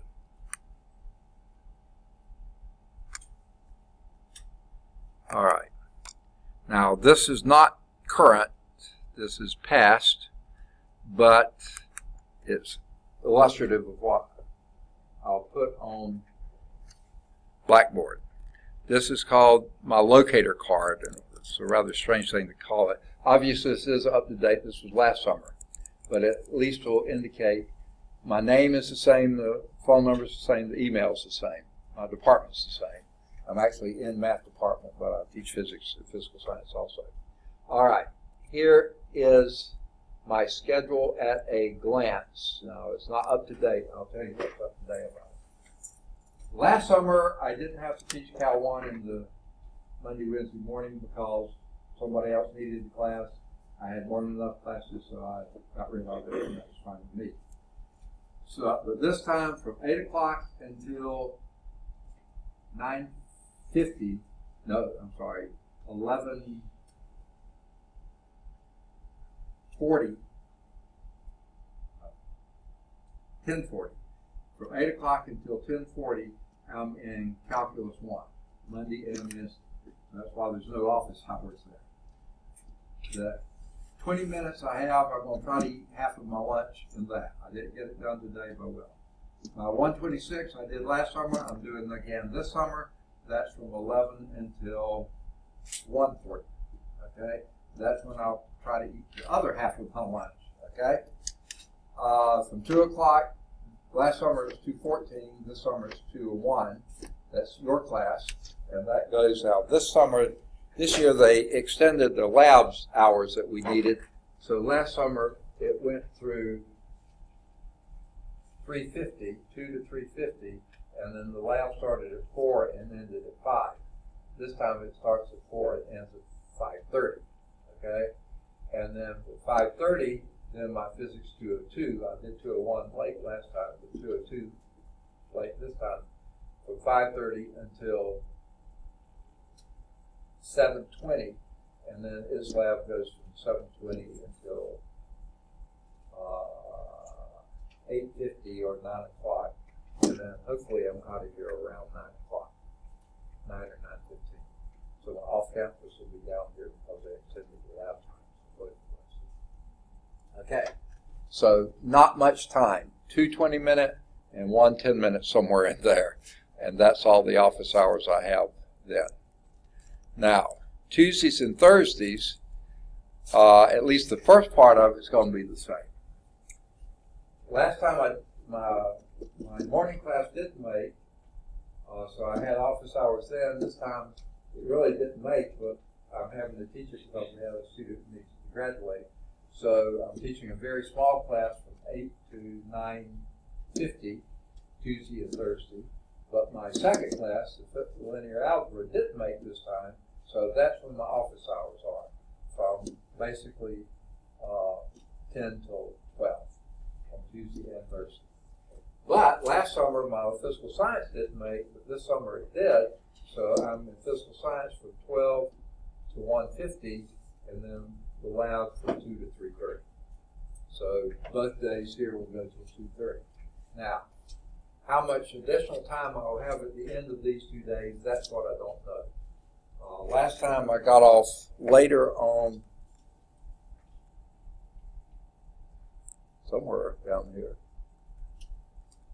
on Tuesday, and got off much earlier on Thursday. Probably the same thing's going to happen this time. I just don't know exactly what dates to put down, the hours to put down. So I'll get that all done. But notice nothing's listed for Friday, though the first Friday and maybe the last Friday may be on the Birmingham campus, but mostly it's going to be off campus. Okay. So that's the locator card. That's what it'll look like. I'll get it updated for this year. Okay. That's done.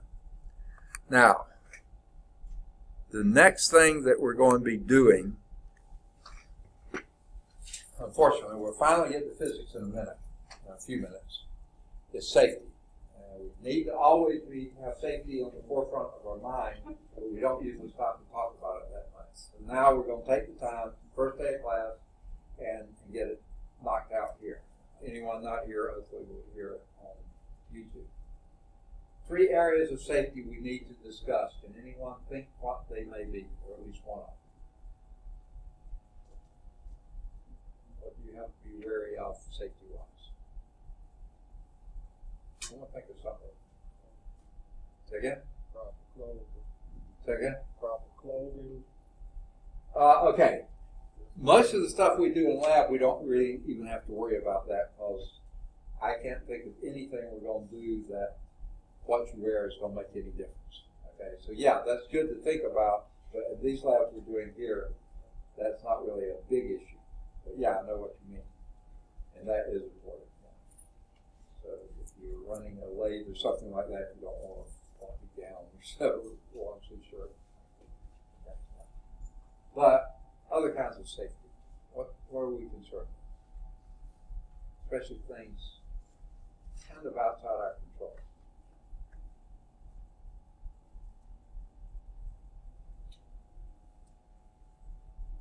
Weather. Hey, we're entering hurricane season, aren't we? 1st of June. Now we don't get affected by that much, but I remember Ivan. That really affected us up here. It was still a tropical storm when it came up here, and that launched some tornadoes and a lot of really strong wind. So if we hear that weather siren goes off, it's not at a time when it's just a routine thing like on Wednesdays at what? Yeah, we wouldn't hear that because we're classic, so yeah, we won't hear that. If If we hear it go off, that means there's some sort of weather emergency. What do we do if there's a weather emergency? That could be a tornado, straight line wind, severe thunderstorm, something like that. What do we do? Second? Okay. Good. That's probably a good thing to do, but where? What hallway? Weather emergency, go low, go interior. Okay? Now what does that mean here? Here we're in this corner room right up here, 255. That's where we start. If you go out the door here, take a left, go down half a flight of stairs, just right down there, and immediately at the bottom, go down one more flight. Take a left and go down one more flight. Then you're almost as low as you can go in this building. That's what you want to do. Low, and then go interior. Now, the first floor is a lot like the second floor, a few minor changes. When you get off that stairwell there, right in front of you are the restrooms. And frankly, that's a pretty safe place to be. It's low and it's interior. The other thing good about restrooms, the walls are close together. That's where your strength is. And you've got a lot of corners. That's where the most strength is, in the corner. The wall is strong, but the corner is strong. And in the restroom, you've got a lot of corners, a lot of wall, not much wall. So that's good. The only trouble is probably not the most pleasant place to spend a couple of hours, okay? Especially if we have a weather emergency, there's a really good chance we could lose power. Okay. Hey, I was just going to talk about, I got the book that we use for the new book for college students, right? Did you use the PowerPoint all that ninth edition? Oh, okay. Yeah. Got it. Okay. Okay. Yeah, that's the main thing I wanted to find out. Is that, or the other thing is, are you able to do the calculus? Yeah. Okay, because some of the people you had, the others who were in there, it was small enough that it was going to cancel it, but once you was being strengthened, you had to have congratulations. So you did. Okay. Maybe, I don't know. It's only like 6 or so. Yeah. Maybe fewer,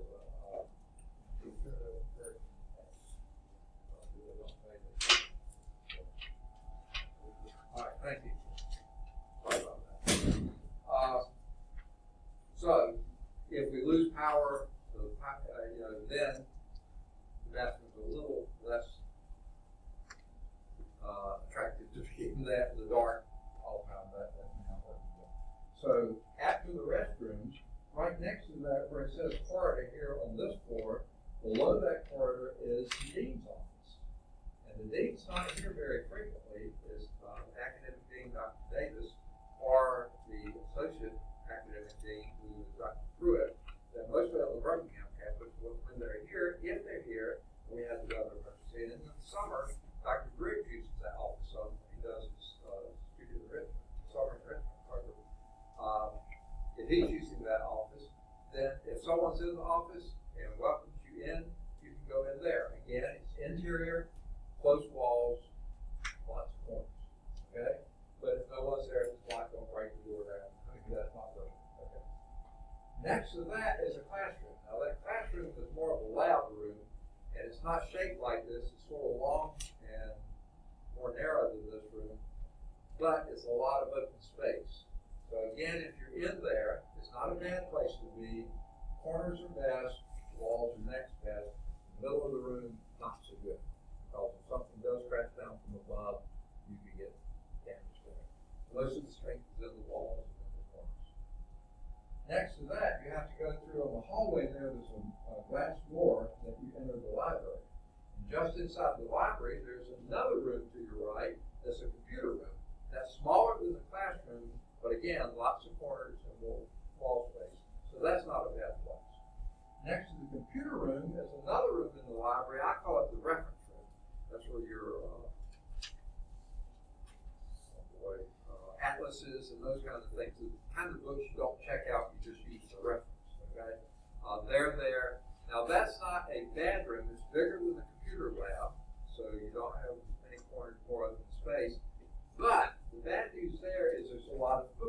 on the walls. And if there was a major thing, they could tumble. So you could get hurt if you're near a wall or a corner, but in the middle of the room you could get hurt. So it's not as good a space, but at least it's an interior room. But don't go any past there, because any past there, you're into the exterior room. Now, why don't you want to be in an exterior room?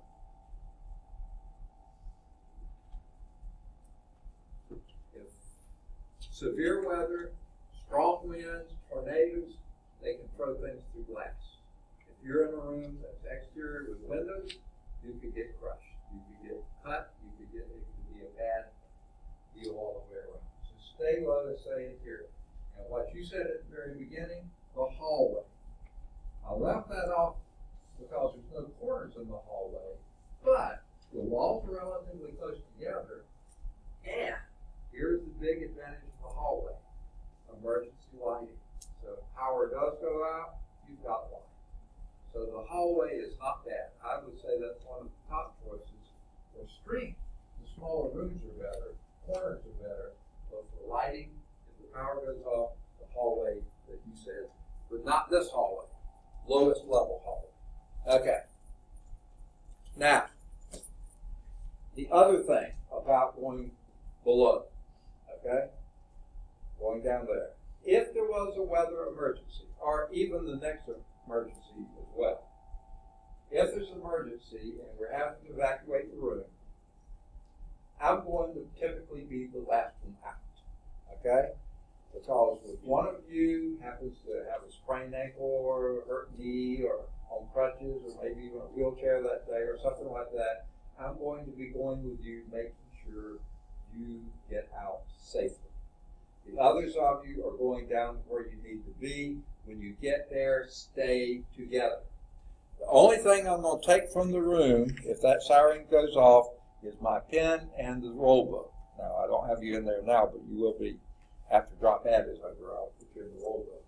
I'll take the roll with me if it's before that, okay? Because I have to call roll and account for everybody. If you have wandered off somewhere, if you have said, hey, I don't think we're going to have any more class today, I'm heading out of here, I got to get home and take care of the dog. No. The worst place you can be during a weather emergency is in a car on the highway. Don't do it. But if you do it and we don't know about it, then we get down there, we can't account for you, we have to assume you're somewhere up here. Someone comes up, risks their lives, it might be mine, looking for you, trying to make sure you haven't fallen somewhere, or something else bad happened to you. Okay? So please stay together until I account for everybody. Get that last person down there, and we account for everybody. And then if you want to go visit with friends or meet or whatever, you can. Okay? So try to stay together to begin. Okay. So there's external emergency. Weather, tornadoes, straight line winds, severe thunderstorms, whatever. What would be another possible safety issue?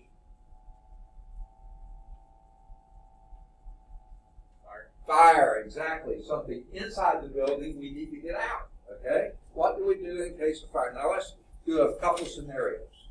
Let's say my computer blows up. It overheats and sets my book on fire there.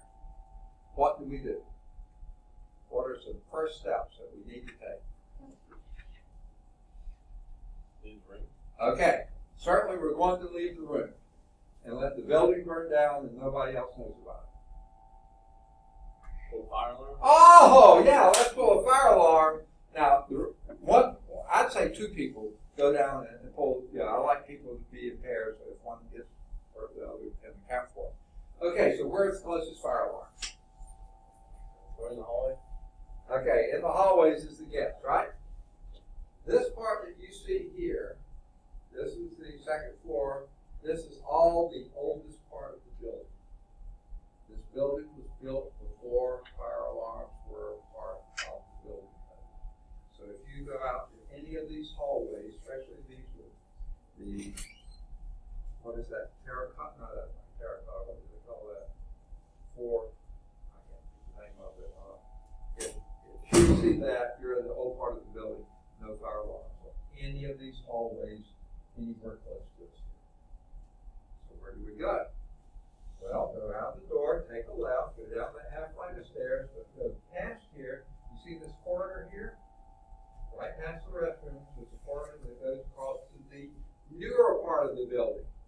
This used to be a courtyard here, now it's offices and stuff. This is new. I call it and by the way, this is second floor down here. Over here, you don't go down a single step, you're on first floor. That's why it's not showing up here on the first floor. Actually, this is too, right? It's showing up here, I don't know.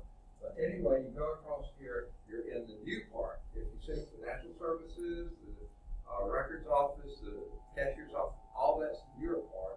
As soon as you go through the doors there into the new part, look to your left, look to your right, you'll see fire alarm clocks on both directions. Go to the closest one. So yeah, at least one, I would say 2 people go down to pull the alarm. What else? Once we do, Okay. Another thing we need to do, if it starts in here, we need to make sure not only the alarm's pulled, even before they can get down to pull the alarm. Okay, a good idea, it's not essential, but a good idea is to have the Lawson State Police as a speed dial in your phone. You got the phones? I don't bring my phone to class because I don't like going off on teaching. So it's down in my office, I can't do it. So if you have a phone, if you can put Lawson State Police in a speed dial number, call them and let them know there's a fire room 255, tell them much information. Even as you're leaving, you can be doing that. Okay? So some people go to pull the alarm, some people, at least one person, calls Lawson State Police. None of you have that on your phone. What's the next best number to call? 911. So be sure we call somebody. We're the first to see it. We know it first. We contact people. The alarm will do part of it, but we can get on the phone and let them know what that alarm means so they'll know which way to head. When they hear the alarm, they don't know where it's coming from. So get on the phone. So once those 2 things are done, then what you said to begin with, get out of the room. In other words, get out of the building. And how do we do that best? Well, here we are in the corner room. We go out the door and take a left. Oh, wait, one more thing. Since it started here, it's burning my papers, my books, and the desk there. We're just going to let it burn, right? You don't care for my papers. Anything else we need to do? Fire extinguisher, of course. Where's the closest fire extinguisher? Do we have to go down to the first floor again? No. We do have fire extinguishers here, right here.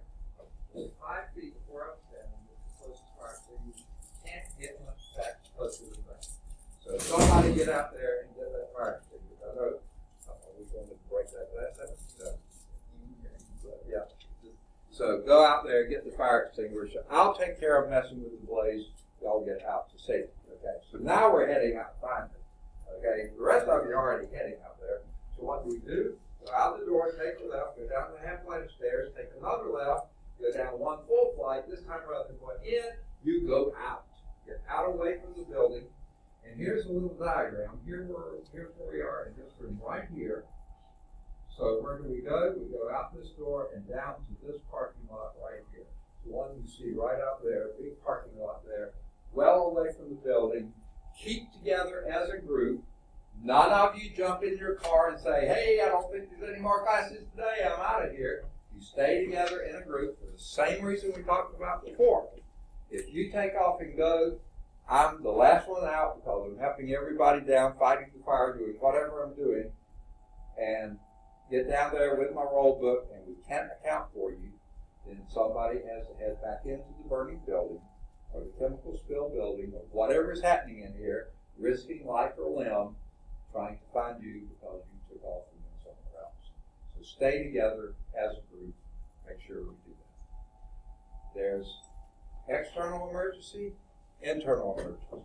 There's one other that we didn't ever used to even think about, much less talk about. Nowadays we have to.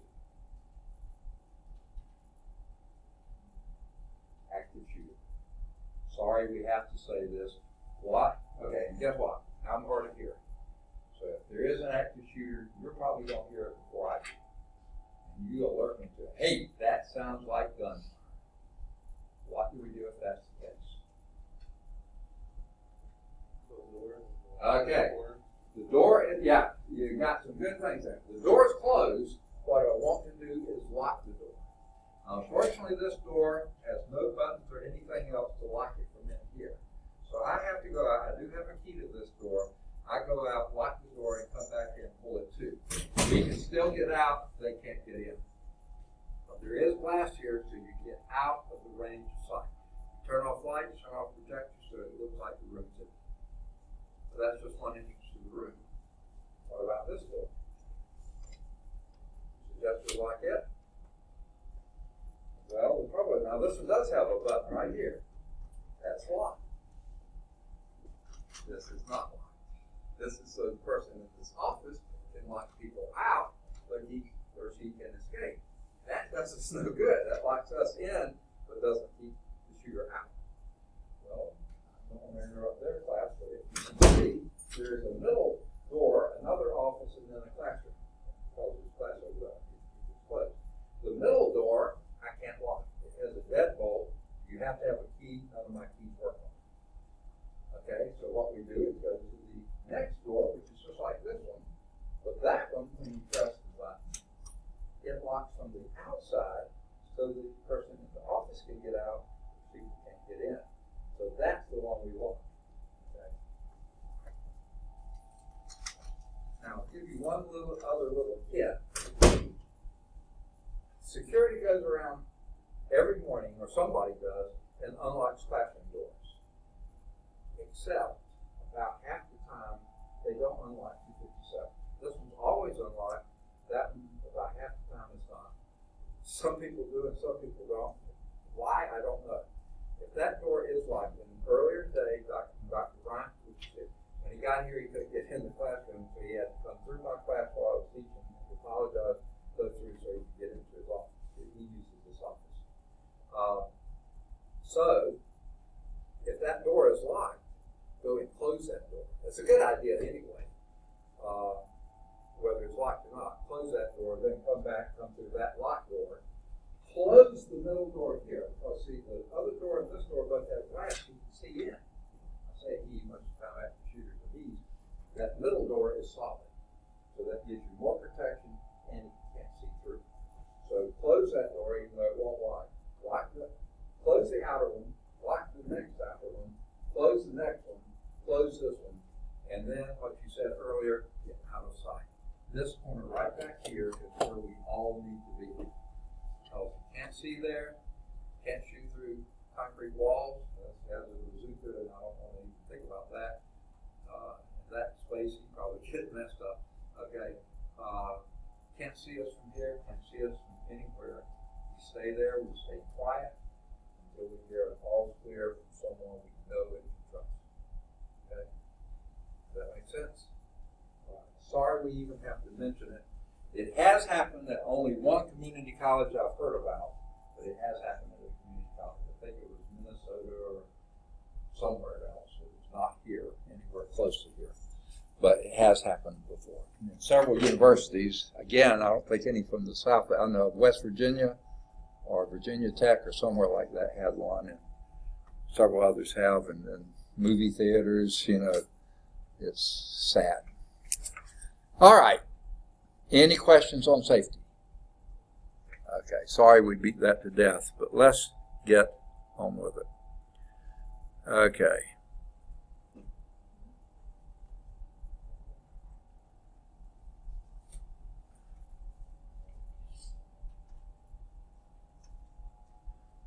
Okay, I thought, oh, there it is. Okay. I knew I had this open somewhere. All right. Now, again, like I said before, this is the PowerPoint slides, not from this edition, but from the 9th edition.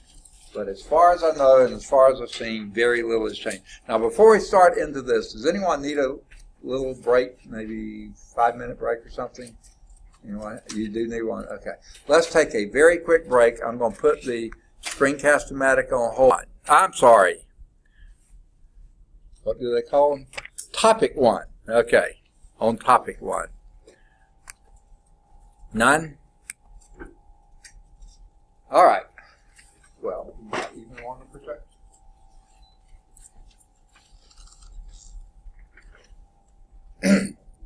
Sorry, I'll wait till the light comes on. When you hear or see or think about physics, what do you think of? What is physics to you? A course that you have to take. I know. Okay, got it. What is physics?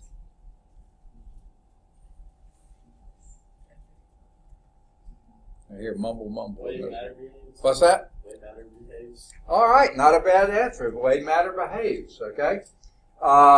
In this first chapter, we're not going to delve completely into all of what physics is, but we're going to talk about some of the tools that you use in physics. And then we'll start talking about how matter behaves, a pretty good description of it. The title almost gives this thing away. Let's just look to the points here. The goal of physics is to develop theories based on experiments, okay? Well, that could be anything. That could be biology, that could be things. So that's a little broad. Let's see if we can narrow it down. A physical theory, usually expressed mathematically, math and physics, hand in glove. Who developed one of the toughest branches of mathematics? When you think toughest branch of mathematics, what do you think? Calculus. Second? Calculus. Calculus. Who invented calculus? Isaac Newton. Okay, yeah, you better answer that right. You're in a Calculus 1 class. Okay. Now, if I say physics, the principles of natural philosophy, I can't think what, it's called Principia. One of the greatest books, the 3 laws of motion, gravity. Who developed that? Isaac Newton. Yeah, so math and physics, they're inseparable, many times the same people. In fact, many of the people we'll talk about. Gauss. They named the unit of magnetism after Gauss, and yet Gauss's law is used in electricity. And we have Gauss-Jordan elimination in matrix algebra. So math and physics, yes, all over the place, tied together. A physical theory, usually expressed mathematically, describes how a given system of matter, like he was saying, works. The theory makes predictions about how a system should work. So basically what we've done, we got to look at things, we come up with a theory, express it mathematically, it should predict what's going to happen, so we run experiments to see if we got what we predicted. If they did, then we continue. If they didn't, go back and adjust the theory. Every theory is a work in progress. Okay, if it's a theory, theories aren't proven. They may have lots and lots and lots of supporting evidence, but as long as it's a theory, it's not proven. Okay, it's always a work in progress. Now you have laws, you have principles and things like this that are understood to be true, completed. The theories are always works in progress, which I don't want to bring this up. It's not in our area at all, but it makes me wonder. The theory of evolution, I mean, some people claim that's absolute fact. No, it isn't. It's a theory. You cannot check it and test it because you'd have to develop humans from amoeba to do that, and I don't think anyone can do that. So it's still a theory, a work in progress. Shouldn't even bring that up, should I? Okay, what are the fundamental quantities that we deal with in physics when we're describing how matter works? Okay, mechanics uses mostly 3. There are a few more that we will use, but the main 3 are length, mass, and time. Now, I really don't care for the fact that I know why they did it, okay?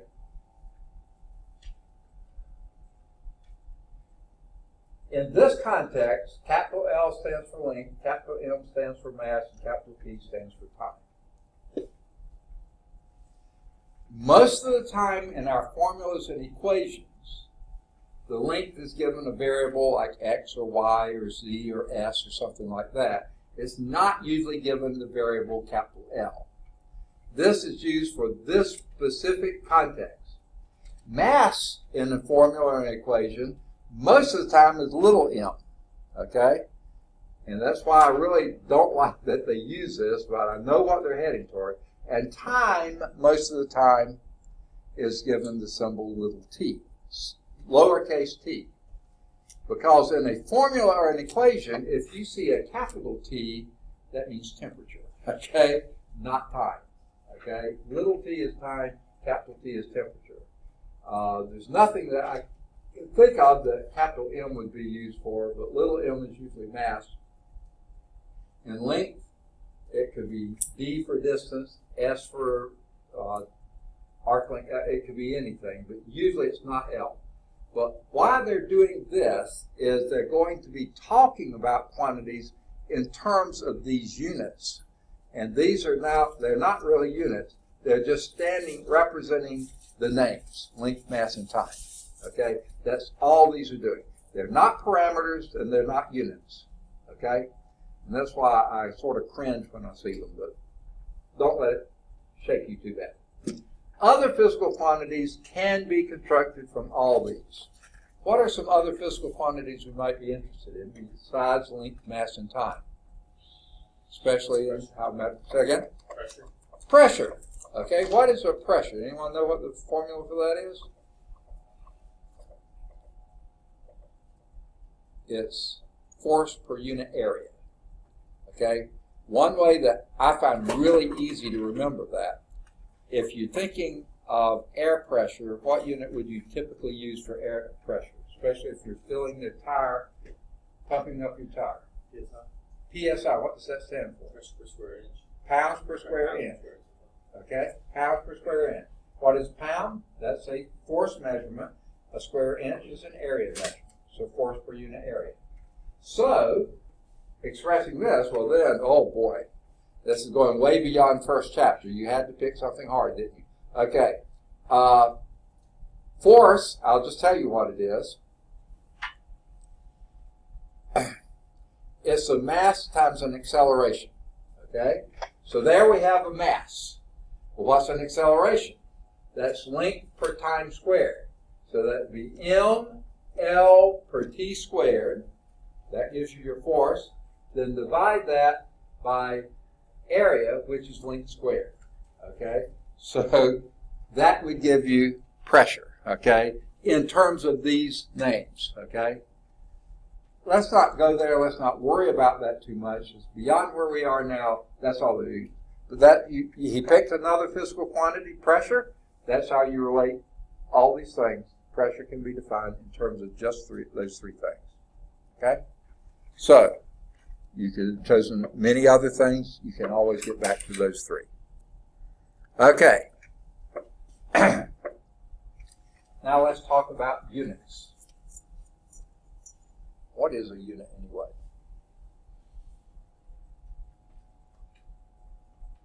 Where does the word come from? Any idea?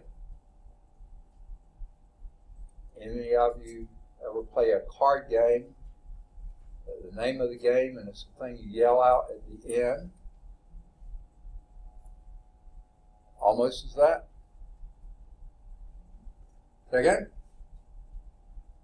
Someone said something. Oh, I did hear something. It's hard to hear it. With an O there. You ever play that game? No one has? Uno, yeah. Why do you call it Uno? When do you call it Uno? When you got one card. Uno, one. That's what it means. So a unit means one thing. Okay? So what a unit is the thing that you're using to measure by. Now, you could measure by pen lengths. How long is this desk? Well, there's 1 pen length, 2 pen length, 3 pen length, 4. You could do it that way. Or you could do high-tech pencil sharpener lengths. Okay, there's 1, 2, like that. You choose what your single unit, uno, is, and that defines what you're measuring. And then when you're doing your measurement, you always tell what it is you're measuring. How many pen lengths, how many pencil sharpener lengths. Of course, those are silly, but what could you use? To communicate the result of a measurement for a quantity, a unit must be defined. Now, what would we usually use to measure the length of the desk? Name a few things. Yardstick. Second? Yardstick. I can't hear. Yardstick. A yardstick. So you'd measure in yards, okay?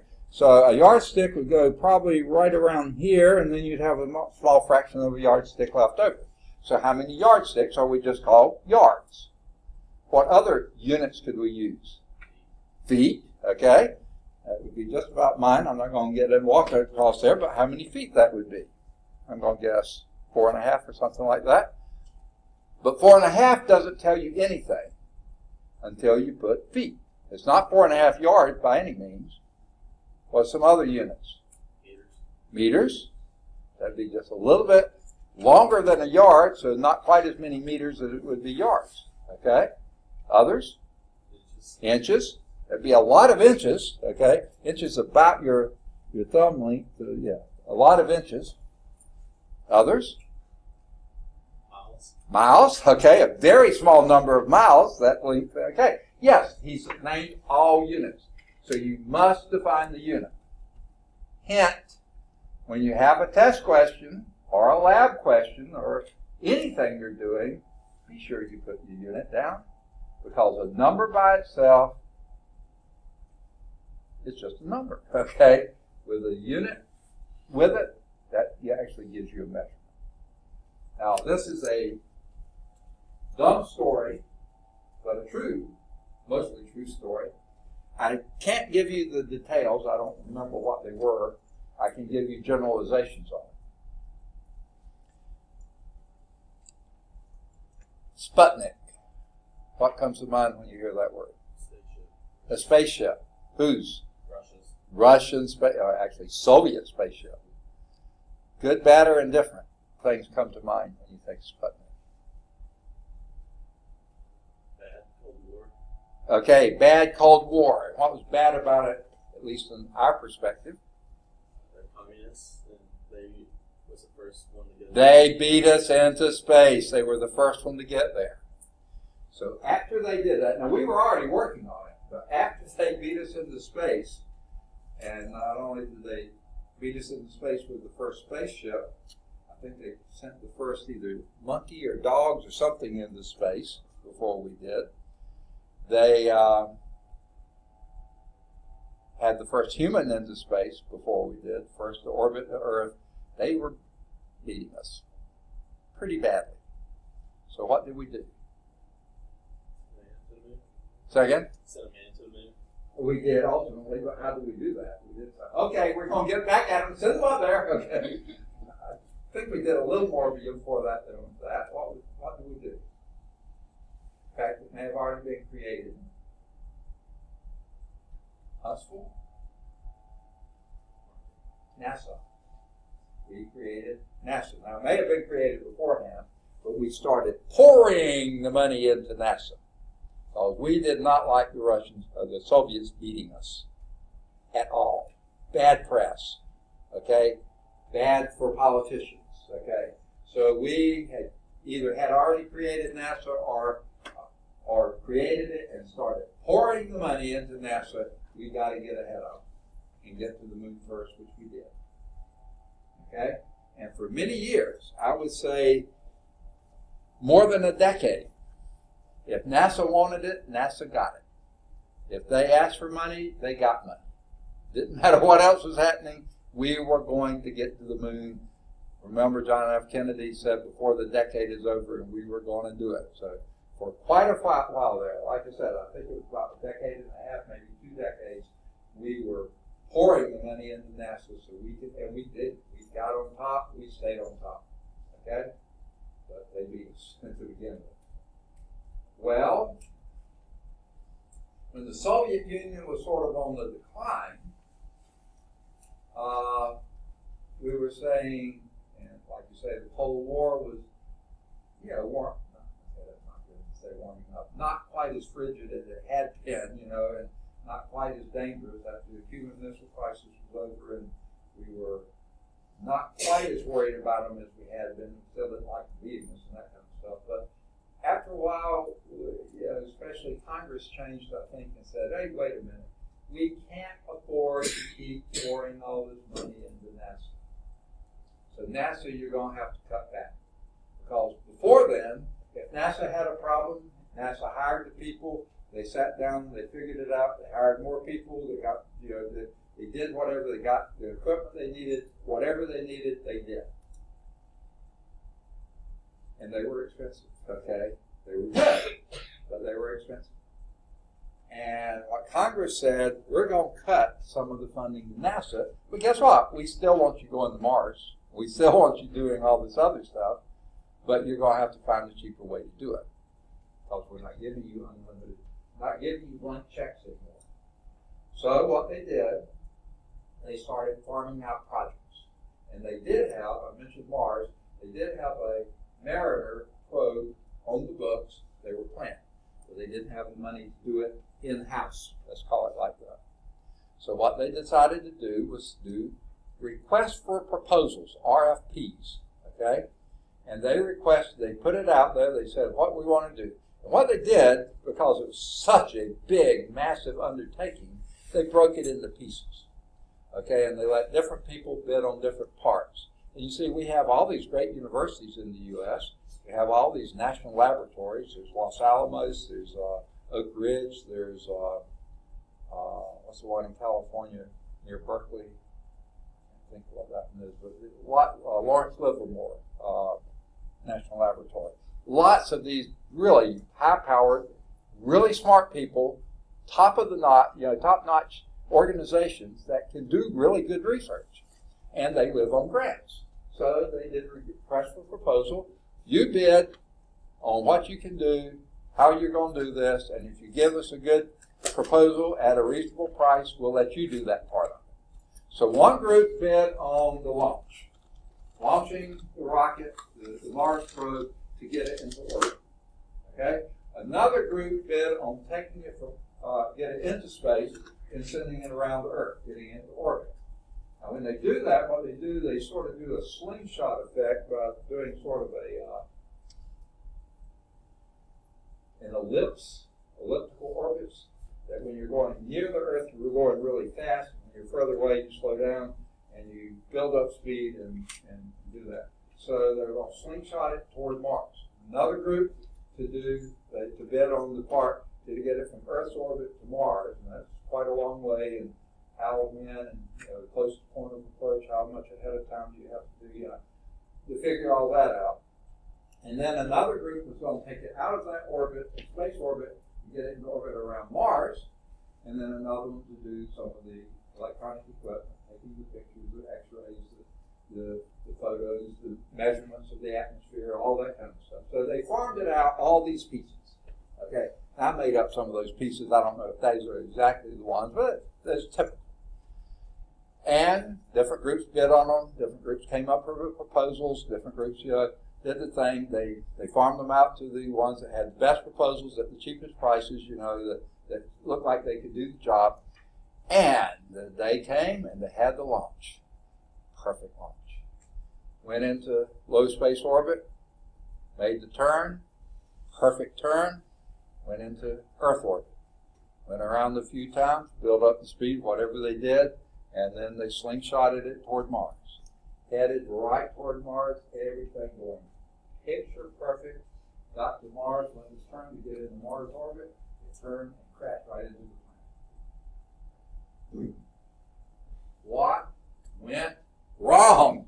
$6 billion down the tubes. They got a few pictures as it was crashing and a few measurements of things, almost nothing to show for $6 billion, which is a huge saving over. If NASA had done it, it would have been $24 billion. I don't know, I'm just making up numbers. Okay. They got together, figured out what went wrong. Well, this group that got us to Mars were using a certain set of units. The one that was going to put us in the Mars orbit assumed set of units they had been using in calculation.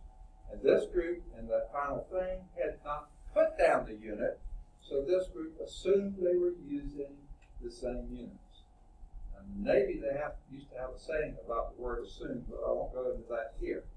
But the thing is, they were using different units, and someone had forgotten to write down which units they were using.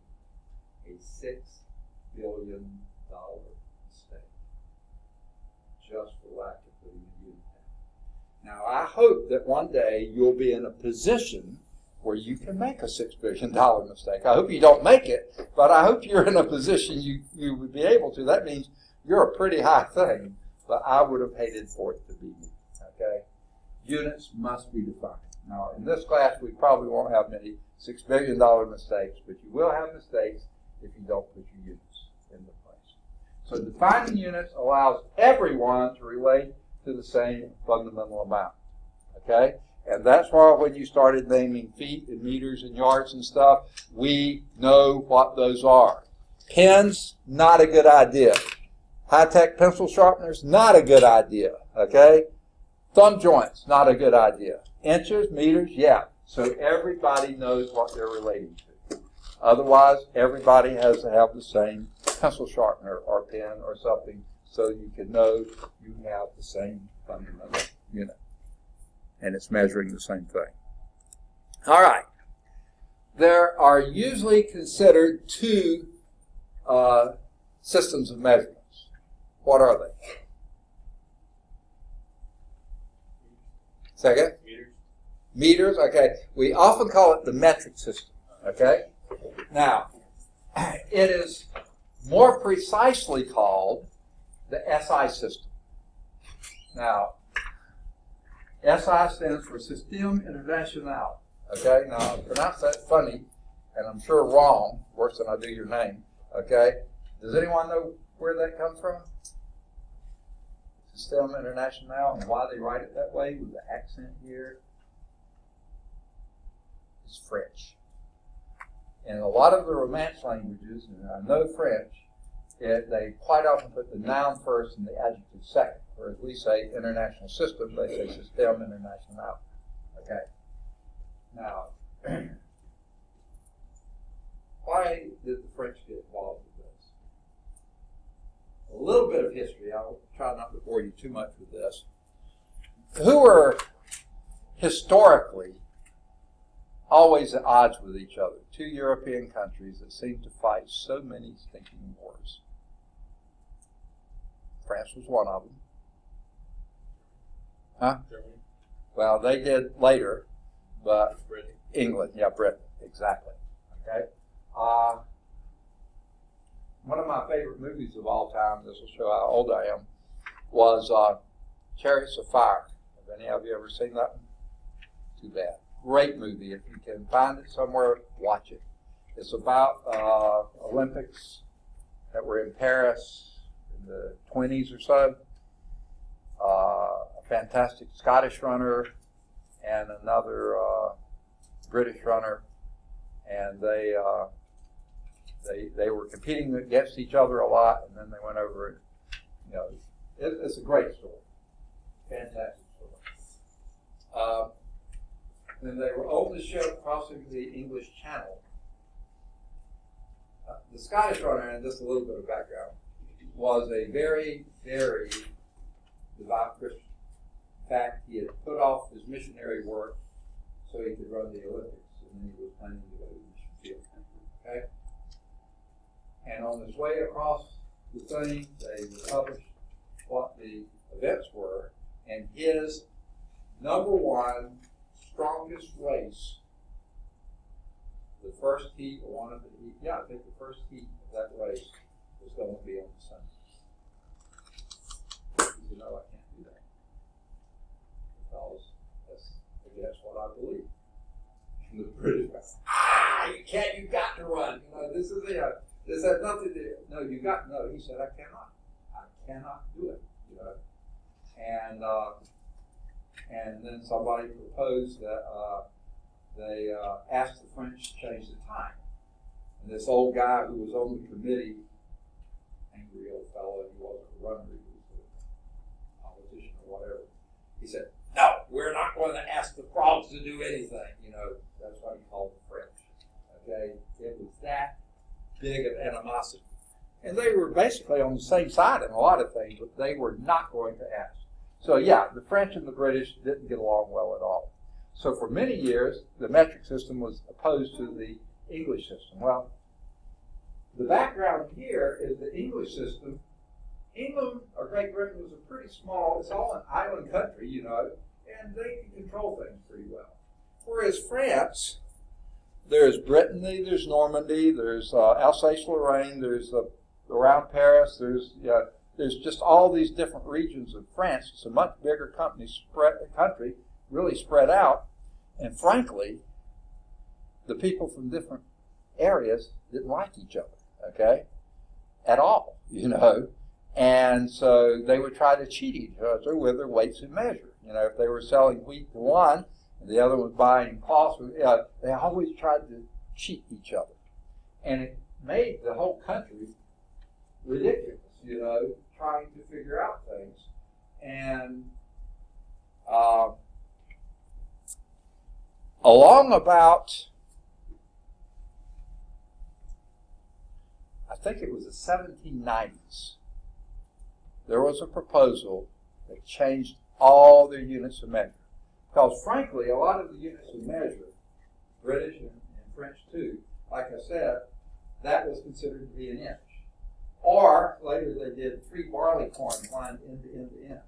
Those are not very precise measurements. You know what a foot was? About a human foot, a male foot anyway. About approximately a yard was from the tip of your nose to King Edward's middle finger. That was what was defined to be a yard. Now, if any of you ladies, maybe you guys too, but if any of you ladies ever been to some of the old fabric stores and you ordered 5 yards of cloth, how the little old lady, yes, 1, 2, 3, 4, 5, because that was a yard. And then they usually give you a little more in case you had short arms. Nowadays they have tables that really line it up. You're absolutely right. That's how they did it. Estimate. Okay? Well, that's how things were done. Based on body parts or grains of corn or really weird things like that. And with the French competing with each other, they couldn't keep any consistency there. Okay, they could make up something. Oh, this is 3 barley corns, but if you had really small barley corns, they're really big. So it was really bizarre. A big change happened in France around 1790. Does anyone know what that was? What happened in the U.S. around then? Shortly before then? Revolutionary War. Revolutionary War. And who came over and helped with it? Who were we fighting, by the way? Britain. The Great Britain. And who came over to help us? French. The French, of course. Anything to be against Britain, the French were going to do it. Lafayette, and we had others. Pulaski from Poland came. Many people came and helped out. But the French were really big supporters. We didn't have a navy, they did. They helped. Okay. And then what happened shortly after our Revolutionary War?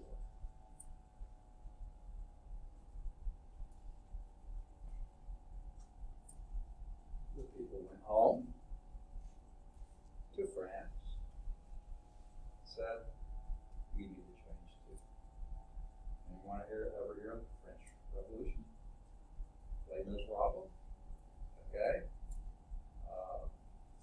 What was the device that became very infamous in the French Revolution? The guillotine, exactly.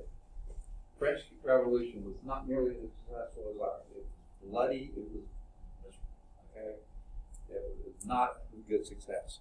But about that time of the French Revolution, the scientists there said this is a good time to make a change. That's what the revolution was all about, making a change. Let's change our units of measure. So it doesn't depend on anyone's arm length or finger length or foot length or body part or anything else, or barley corns or anything else. Let's make it standard. What they did, they really had to estimate this, the distance from the equator to the North Pole through Paris, that line that went through there, and how they measured this, I don't know.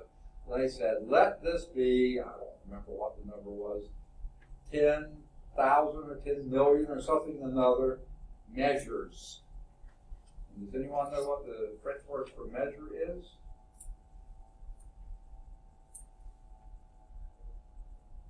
Okay, I'll give you a hint. Trigonometry is the measure of triangles. The TRI stands for the triangle, and the measure of is the last of it, trigonometry, metra, to measure, M-E-T-R-E. And the English, of course, reverses the last two letters, and that becomes M-E-T-R, a meter. That was the standard of length. It was based not on any one body part, but on the distance from the equator to the North Pole. It should be constant. Okay, so that's where the metric system came from, based on that meter, that measure from there. Now, there's a big number of them, but that was a meter. And it turned out that the meter, if this is a yard from your nose to your fingertip, meter is from the opposite ear to that, approximately. It's about 3 and so inches, a little bit longer than a yard. So 10 meters is a little longer than 10 yards, okay? So, anyway, they came out with that, the meter. Well, then they broke the meter into smaller units, and what was a tenth of a meter called? Anyone know? Decameter. Oh no, decimeter, 10 meters is deca. A tenth is deci, like a decimal point, one place.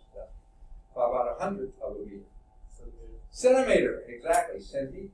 How many, what's 100th of a dollar? A cent. C-E-N-T, right? A penny. Cent, centimeter, cent. Okay? How many people did a centurion have under his command? 100. Okay? Cent. The cent is in there. Okay. All right. Not those cents. Never mind. So, they came out with that. So they split it down into smaller pieces. And since an inch was like this, a meter was like this, they said we need some smaller unit. So a centimeter is more like an inch, but not quite. Now they didn't use a fingernail, but it's about the distance across your little fingernail. That's a centimeter, and this is an inch. And how many little centimeters? Yeah, about 2.4. 2.4 centimeters make 1 inch. We know that. That's exact. Okay. So they came down with a centimeter, which is 100th of a meter, and then they did a cubic centimeter, which is a centimeter this way, a centimeter that way, and a centimeter that way, and that gave them a cubic centimeter. Okay, and that 1 cubic centimeter. Now, what's the most common material on the surface of the planet? Water, exactly. 1 cubic centimeter of water. They said, let's name that to be a mass of 1 gram. And that's how they came up with a mass unit. Whereas, actually, the English system, one we used to use, doesn't even have the mass chart. It does, but no one ever used it. What would be equivalent to mass, or to a gram or kilogram? Yes, except it's not. A pound measures force, a kilogram or a gram measures mass. We don't have a system, a number, a unit we use for mass. We use weight, but we don't use mass. There is a unit, but I bet you've never heard of it as that unit. You want to know what it is? You'll think I'm kidding, but I'm not. A slug.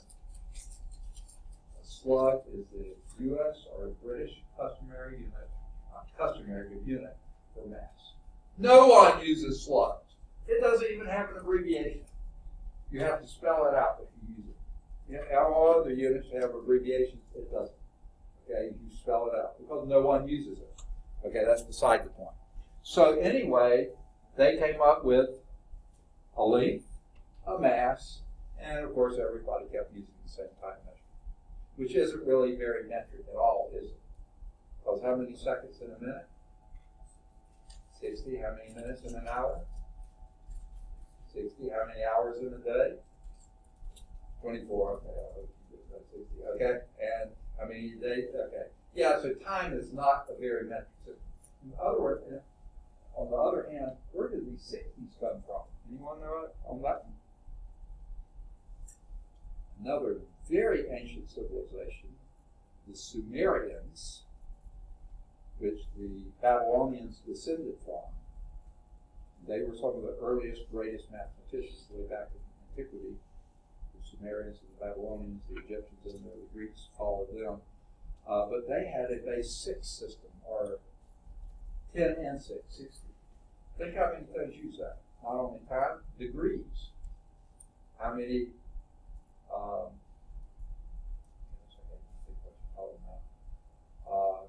actually you call them seconds. Seconds in a minute of a degree, 60. Minutes in a degree, 60. And degrees in a full circle, 360, which is 6 times 60. Okay? They were sort of a base 6 and base 10 type system. But that's weird. I don't even know how they got that. But anyway, we still use seconds. But guess what? When you talk about smaller units, you use milliseconds, nanoseconds. You use the same metric prefixes. Okay? So those were the three things: mass, unit, mass, length, and time. Well, the only problem with that was a meter is like this, right? Okay? But a gram is like this. It's so tiny. And so that, by the way, okay, everybody's using the yeah, they okay. were. Yeah, okay. Yeah, you can sure use it. There's only one more over here, so we've got 3 plugs in the room. So yeah, help yourself. So a gram is very small, whereas a meter is pretty large.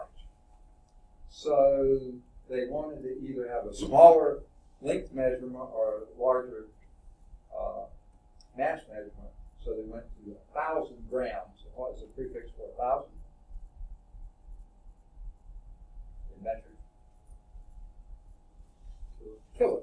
Okay. And on the street when they talk about kilos, that's never mind. We won't go there. Hey, you're not supposed to know that. Don't be crazy. Okay. So anyway, in 1960, they quit calling it the metric system because in the metric system, basic units would be meter, grams, and seconds. Okay? But meters were big and grams were small, so they had 2 systems: meter, kilograms, and seconds, or centimeters, grams, and seconds. Small, centimeters, grams, and seconds. So rather than having 2, in 1960 they said the SI system would be meters, kilograms, seconds. That would be it, and we wouldn't do that. So that's the main system used in this text. So if you're looking for pounds, if you're looking for feet, if you're looking for yards, you're not going to find many times they're going to be using this text. Occasionally maybe, but most of the time they're going to go with SI units. And that's where it comes from. The French came up with it about the time of the French Revolution, and it stuck. Now, so do only the French use it these days? Who uses it? The whole world uses it, except for the U.S. Okay, us. We still want to use what we used to call the British system. The British don't use the British system anymore. Well, they do use it for everyday life, but officially they're an SI country, a metric country. We may be moving toward official, but we still are so entrenched with usually it's now called the U.S. customary system. But guess what? Is there a company more American than Ford or GM? I won't say Chrysler because who knows who they are anymore. But and guess what? All cars and trucks are built in. Second. Cubic liters. Cubic liters. Okay, we don't use call it cubic liters. They're built. If you go to the nuts and bolts and everything else, they're all metric. SI. They don't use. Back when I was young, all vehicles and stuff like that were made in the U.S. They're 3/4, 5/8, stuff like this. If you wanted to change a nut or bolt or something, you found a U.S. customary unit for that. Not anymore. Everything's metric. Why? To compete internationally. Otherwise, we can only sell cars in the U.S. No one else in the world is buying them because they don't have the tools to work on. So we are slowly, gradually, a little bit way at a time moving toward metric. If you go to UAB hospital and you give birth to a child, not you guys, okay, but and they measure it, what are they going to measure it in? They will still measure it in pounds and inches of weight. But guess what gets written on the medical records? Kilograms and metric units. How many centimeters long? Because UAB is an international university. They're doing their research and reporting in international circles. They use SI units, not U.S. customary. Yeah, they'll tell the parents what they are in inches and pounds, how many ounces or whatever. But they will, when they're reporting it internationally, use SI. So they have to keep up with both of them. Okay. This book uses mostly SI units. So let's look at these. Length. What is the SI unit for length? Meter. Okay. By the way, another good thing to go by, you see what that doorknob is on the floor? That's really close to a meter. Now that wasn't done because it's metric, it's just that for convenient height. That is about a meter. That's always a good thing to use to estimate that. Okay, a meter is currently defined in terms of the distance traveled. Okay, get this. It's not the distance from the equator to the North Pole anymore, okay, through Paris. That's too difficult of a measure. So what we do now is the distance traveled by light in a vacuum during a given time. And by the way, that time is a terribly small fraction of a millisecond. I mean, incredibly short length of time because light goes really, really fast. Seems like a weird way to define it, but that's how it's defined now. Because the speed of light is a constant thing. Also establishes the value for the speed of light in a vacuum. Okay, so one evaluates the other. Okay. All right. So that's our unit of length. Now, in U.S. customary, what's the standard length in U.S. customary? I'll tell you now, it's not the yard. It's the foot. Okay? So you'll see that comparison made sometime. They're not really all that close to each other. Mass. Okay? The SI unit for mass, the old metric unit was the gram, but the SI unit is the kilogram. Because a gram is so terribly small, a kilogram is more. This book, I would say, is about 1 to 2 kilograms, okay? Whereas 1 gram of, that would probably be more than 1 gram. I mean, it's such a small unit. So kilogram is the SI unit for mass. The kilogram is currently defined as the mass of a specific cylinder kept at the International Bureau of Weights and Measures. Okay? It actually has a different name, but guess what city it's located in? Paris. That's where the SI system originated. And actually, I think it's at the Curie Institute, or one of the famous French science. No, Pasteur. Maybe the Pasteur Institute. It's one of those things, but that's where they keep that original cylinder. Now, lots of copies have been made, and they make them as precisely as possible. We have one here in the U.S., probably more than one, but ours used to be called NS, the National MB, National Bureau of Measure. Yeah. NB. I can't remember now. I used to know it by heart. But they don't call it that anymore. They now call it NIST, National Institute of Science and Technology. Same thing as we used to have NSB, I think is what it was called, National.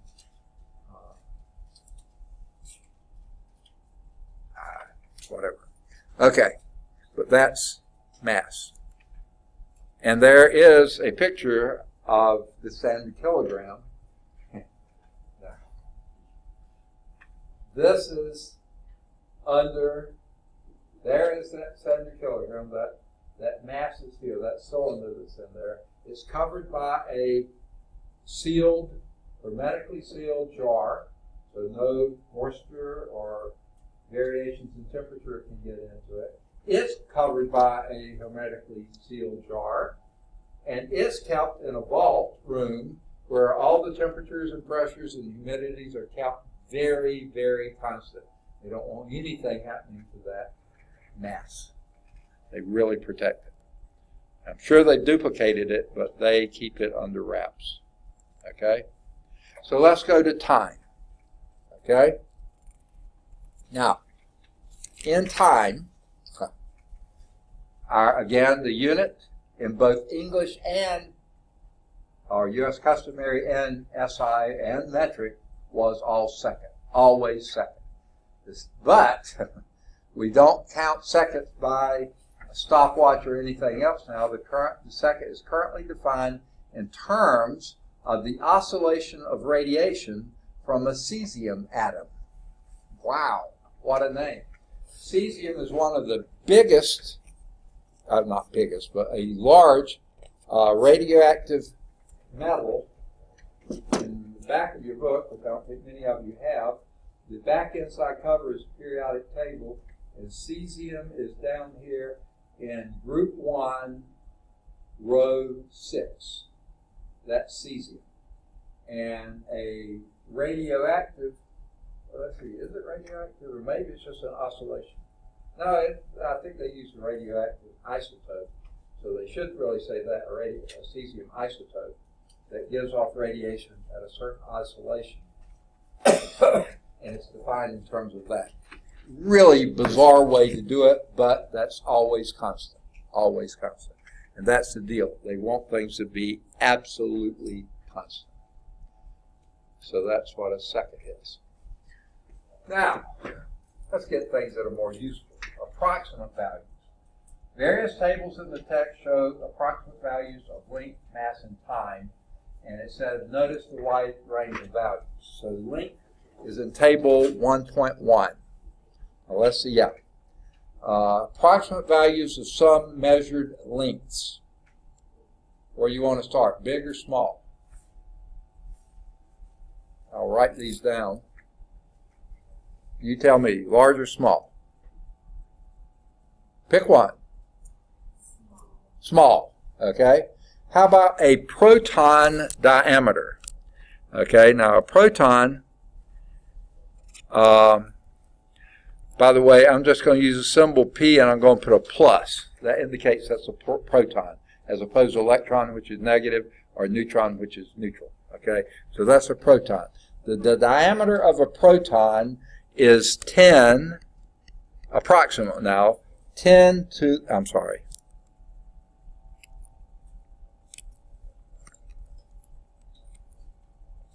okay, 10 to the minus 15 meters, okay? Now, a proton's diameter is about 10 to the minus 15 meters. Now, there's actually a prefix that goes with 10 to the minus 15, and that prefix is femto. I think of 15, film, they start with F. So that would be approximately 1 femtometer, okay? Seldom do you ever use that unit, okay? All right. Let's go a little bit larger. That's a proton.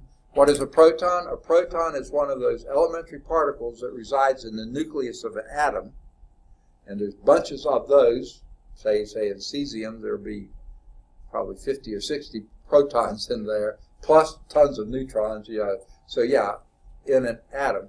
But an atom the nucleus is surrounded by a cloud of electrons, and they take up much more of the volume there. So let's go to an atomic diameter. No, I'm sorry, an atomic nucleus. We'll next go to the nucleus. That would be about, the nucleus would be about 10 to the minus 14. meters, which would be 10 femtometers. Okay, you just move one decimal, you increase it by 1. Let's go to the next, and let's do a hydrogen atom. Okay, that includes the electron cloud around that single proton, because most hydrogen is one proton surrounded by one electron. The electron cloud around that is about, so this is a hydrogen atom, okay, and that would be its, do they say, they don't say whether it's, I think it's also a diameter, and that would be 10 to the minus 10. And that would be meters, 10 to the minus 10 meters. So you see that electron cloud is so much bigger, like 5 orders of magnitude larger than the proton diameter. And yet the electron has almost no mass at all. So one electron, yeah, is pretty incredible. I remember my older brother came home from his first year at Georgia Tech, maybe his second year, and he had a really good physics instructor, a professor that he liked a lot, and this guy had a saying, most of everything is nothing. And I mean, he really meant it, because if you take the proton in the center of a hydrogen atom is incredibly dense.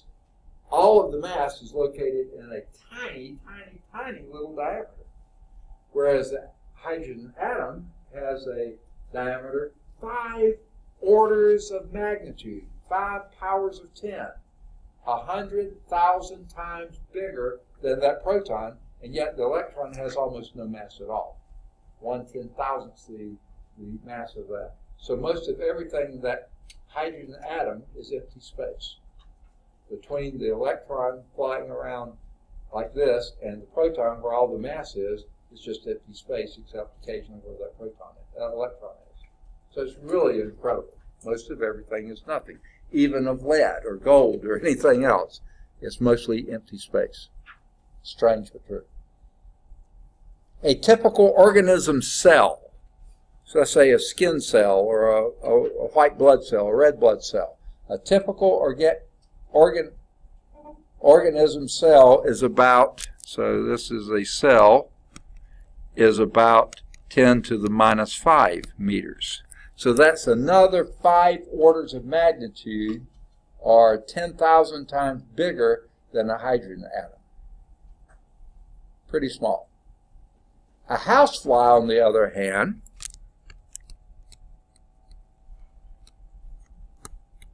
would be about 10, actually they put a prefix, 5 times 10 to the minus 3 meters. And by the way, what is 10 to the minus 3 meters? Does anyone know the prefix that goes for that?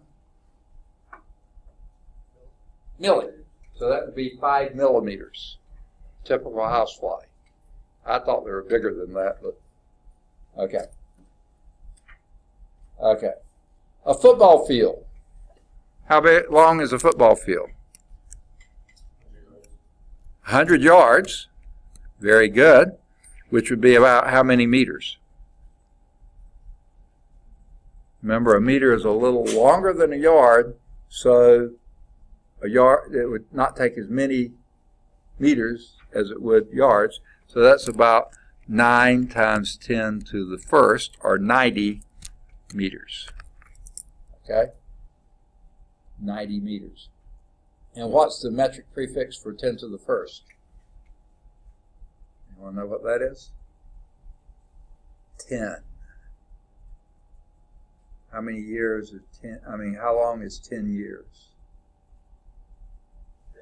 Decade. Deca. 1 decameter. Okay, I'm not even going to write that one down, but that's what you would use. We don't usually use those. We usually use the powers of 3s. The world's tallest building. I don't know what that is today. One time it was the Empire State Building. I think it's something bigger. But the tallest building is about 8 times 10 to the second, or 800 meters tall. Now, if you think about what that is, I'm about, let's use the doorknob here, okay? Where does the doorknob come up to me on? About halfway. So that's the meter, that's the meter. So this room is about another meter above that, right? So this room is about 3 meters high, right? Approximately, may not be exactly. So a 3-story building would be about 9 meters high. If you allow a little bit of other things in between, let's just say 10 meters high. So this is 800 meters, you know, that would be about 80 story. Is that right? I think. But anyway, you get the general idea. It's not that big a number, 800 meters. Okay? How about the radius of the Earth? That's a pretty good size, right? Okay, radius of the Earth is approximately 6 times 10 to the 6 meters. Now, does anyone know what the metric prefix is for 10 to the 6th? You know it, you just probably don't realize you know it. Okay, I think in terms of computers. Y'all know this, right? Now, y'all probably don't realize this. I can remember the early laptops, the very early laptops, and they bragged that they had 40 kilobytes of memory. They thought that was really great. Well, after a while, we didn't even measure things in kilobytes. What does kilo stand for? 10 to the 3rd. After that, they came out with floppy disks that would actually hold, say again? A megabyte. That's 10 to the 6th. That would be 10 to the 6th. And by the way, since we're here, what was 10 to the minus 3? You told me that earlier. Milli. So we use mm for that would be 5 millimeters, mm, lowercase m. So what are we going to use for megameters? We can't use lowercase m. We've already used that for millimeters. So what do we do for larger units? Capital M. So that would be 6 megameters. So if you see something weird like that, that stands for 6 times 10 to the 6th meters. 6 megameters. Now that doesn't seem like, I mean, we're only going, now remember, this is 10,000 times what this is, okay? So it is a lot bigger number, okay? It's not just adding exponents, you're multiplying exponents. Okay, so the radius of the Earth is about 6 million meters. Earth to Moon, come in please, Earth to Moon would be 4 times 10 to the 8th. Now there's not a metric prefix for 10 to the 8th, so that would be 400 megameters. Okay, have to add 2 more zeros to the 6. Okay, so boy, the distance Earth to the Moon is only 100 times or so farther than it is from the center of the Earth to the surface. It's still pretty far. Okay. Earth to Sun. Okay. Anyone know what that is approximately in miles? 93 million. 93 million. Very good. And 93 million miles is approximately 2 times 10 to the 11th meters. Okay. So millions of miles would be almost, miles much longer than meters, so the power of 10 is almost doubled here for meters. Okay, so the million would be 10 to the 6th. Okay. 1 light year. Now, what do we mean by light year? The amount of distance. It's a distance. It's not it's not light and it's not time, but it's a distance. How far light travels in 1 year. And if you think about light traveling 186,000 miles per second. Multiply that by 60, you get how far it travels in a minute.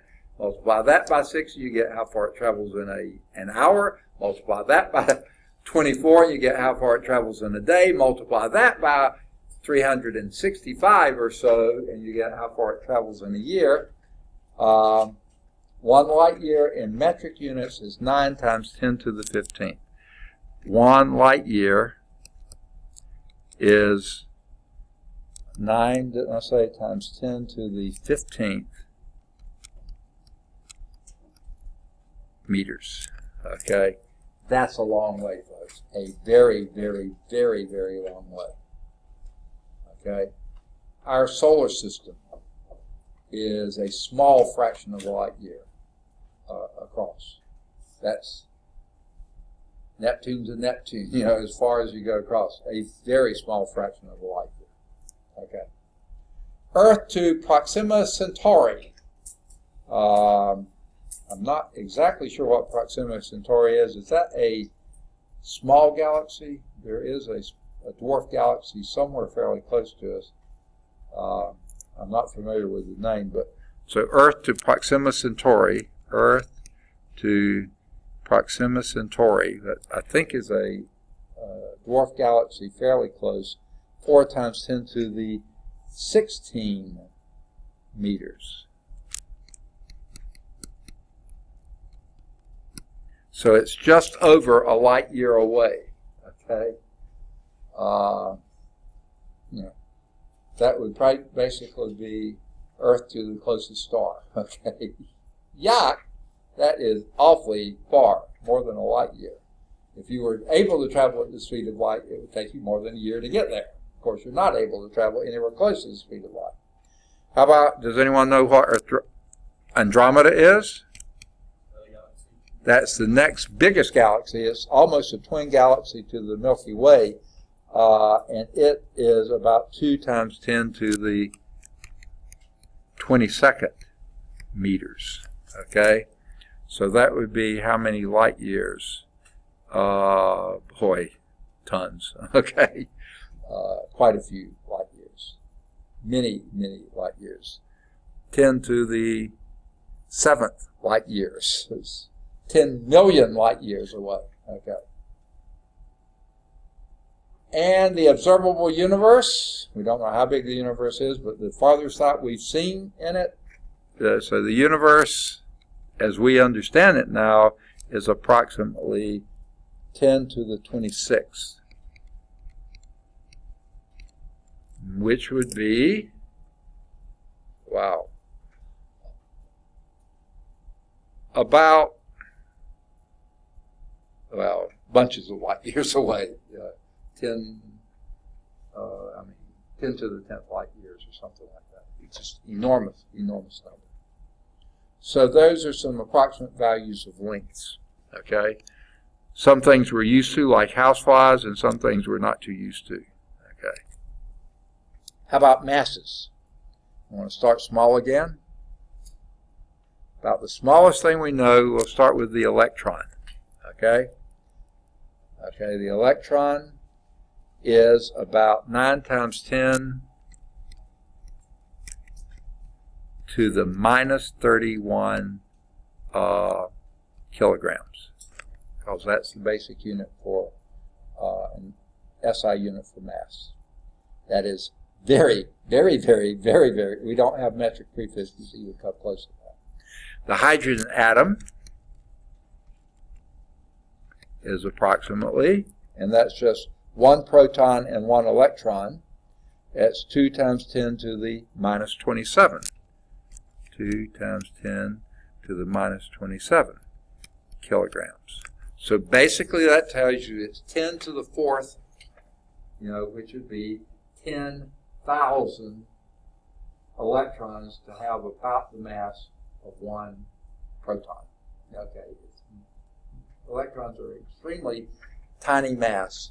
Of course, protons are too, but not nearly as small as electrons. Okay, a bacterium. Now this is a small microorganism about 10 to the minus 15th kilograms. Okay, so again, it would take 10 to the 7th hydrogen atoms to make up one bacterium, okay? Or that's not quite right. 10 to the 12th, sorry, 10 to the 12th. Which is an awful lot of hydrogen atoms. A mosquito, I can relate to that. I can't relate to me. So a mosquito is about 10 to the negative 5. Okay, now 10 to the negative 3 was what? Milli. So this would be, well, how about 10 to the minus 6? You know what metric prefix that is? Hint, it's another M word. M name. Micro, exactly. Uh-oh, we've got problems, Houston. If a milli is little m and a mega is capital M, what in the world are we going to call a micro? 10 to the minus 6. Guess what? We've used all the, okay, you got it. Well, it's sort of like a symbol, but it actually is a meaningful symbol, okay? So this would be approximately 10, and the symbol for micro is that. Is that what you were drawing? Okay. You know what that is? Mu. A mu. Exactly. What is a mu? Yeah, you're a Greek. You should know. Okay. Like what is it? Like micro? It's a letter in the Greek alphabet equivalent to our M. Mu, du, okay, Omicron, Rho, I don't remember. Yeah. Okay, so it's equivalent to our M. So we go to a different alphabet and use a lowercase mu, not the uppercase mu, that would be, so that's where we go for that. So that's 10 micron. Are we there already? Oh, how sad. Just when we were having, we're always having fun. All right, hopefully you'll have your books by next week. We will wrap up table 10.2. If y'all remember about where we are, we'll move on a little bit faster. I just didn't want to cover too much with y'all not having your books here. If you want to do a few homework exercises, it's up to you. You don't have the books yet. This is sort of a long chapter, so I need to move along some. Goodness, it's a long chapter. I mean, topic. In 1.0, they don't even have any for 1.1. So don't worry about any problems at the back. I thought they would. They don't. Good deal. So Mondays and Wednesdays we'll be here from 2 to 5:30. Basically, 2 to 5:30. If we choose not to have a break, we might go 2 to 5:20. Okay. If we have a break, it'll be more like 2 to 5:30. Well, I was going to ask you about, for the next class, are you still going over the syllabus again? Are you going to be going over like some of the same stuff, like the syllabus? Oh, yeah, you're right. I am. Okay, sorry. It's a different syllabus, but the rest of it, the paper and the locator card and all that, I forgot you're in both classes, aren't you? Yes. Lucky you. Okay. But of course, she had to listen to it this morning, too. Oh, you're in that one, too? 3 times a day. Oh, boy. And that means 3 research papers and 2 for you. Yes, nice. Okay. Glad you. I was just going to introduce myself. My name's Courtney. Okay, Charles Howard. Nice to meet you. I'm actually a physical therapist assistant going back to get my PT degree. So. Oh, fantastic. Of course, it's been 8 years since I've been in school. So this is All fun. right. Okay. Uh-huh. Uh-huh.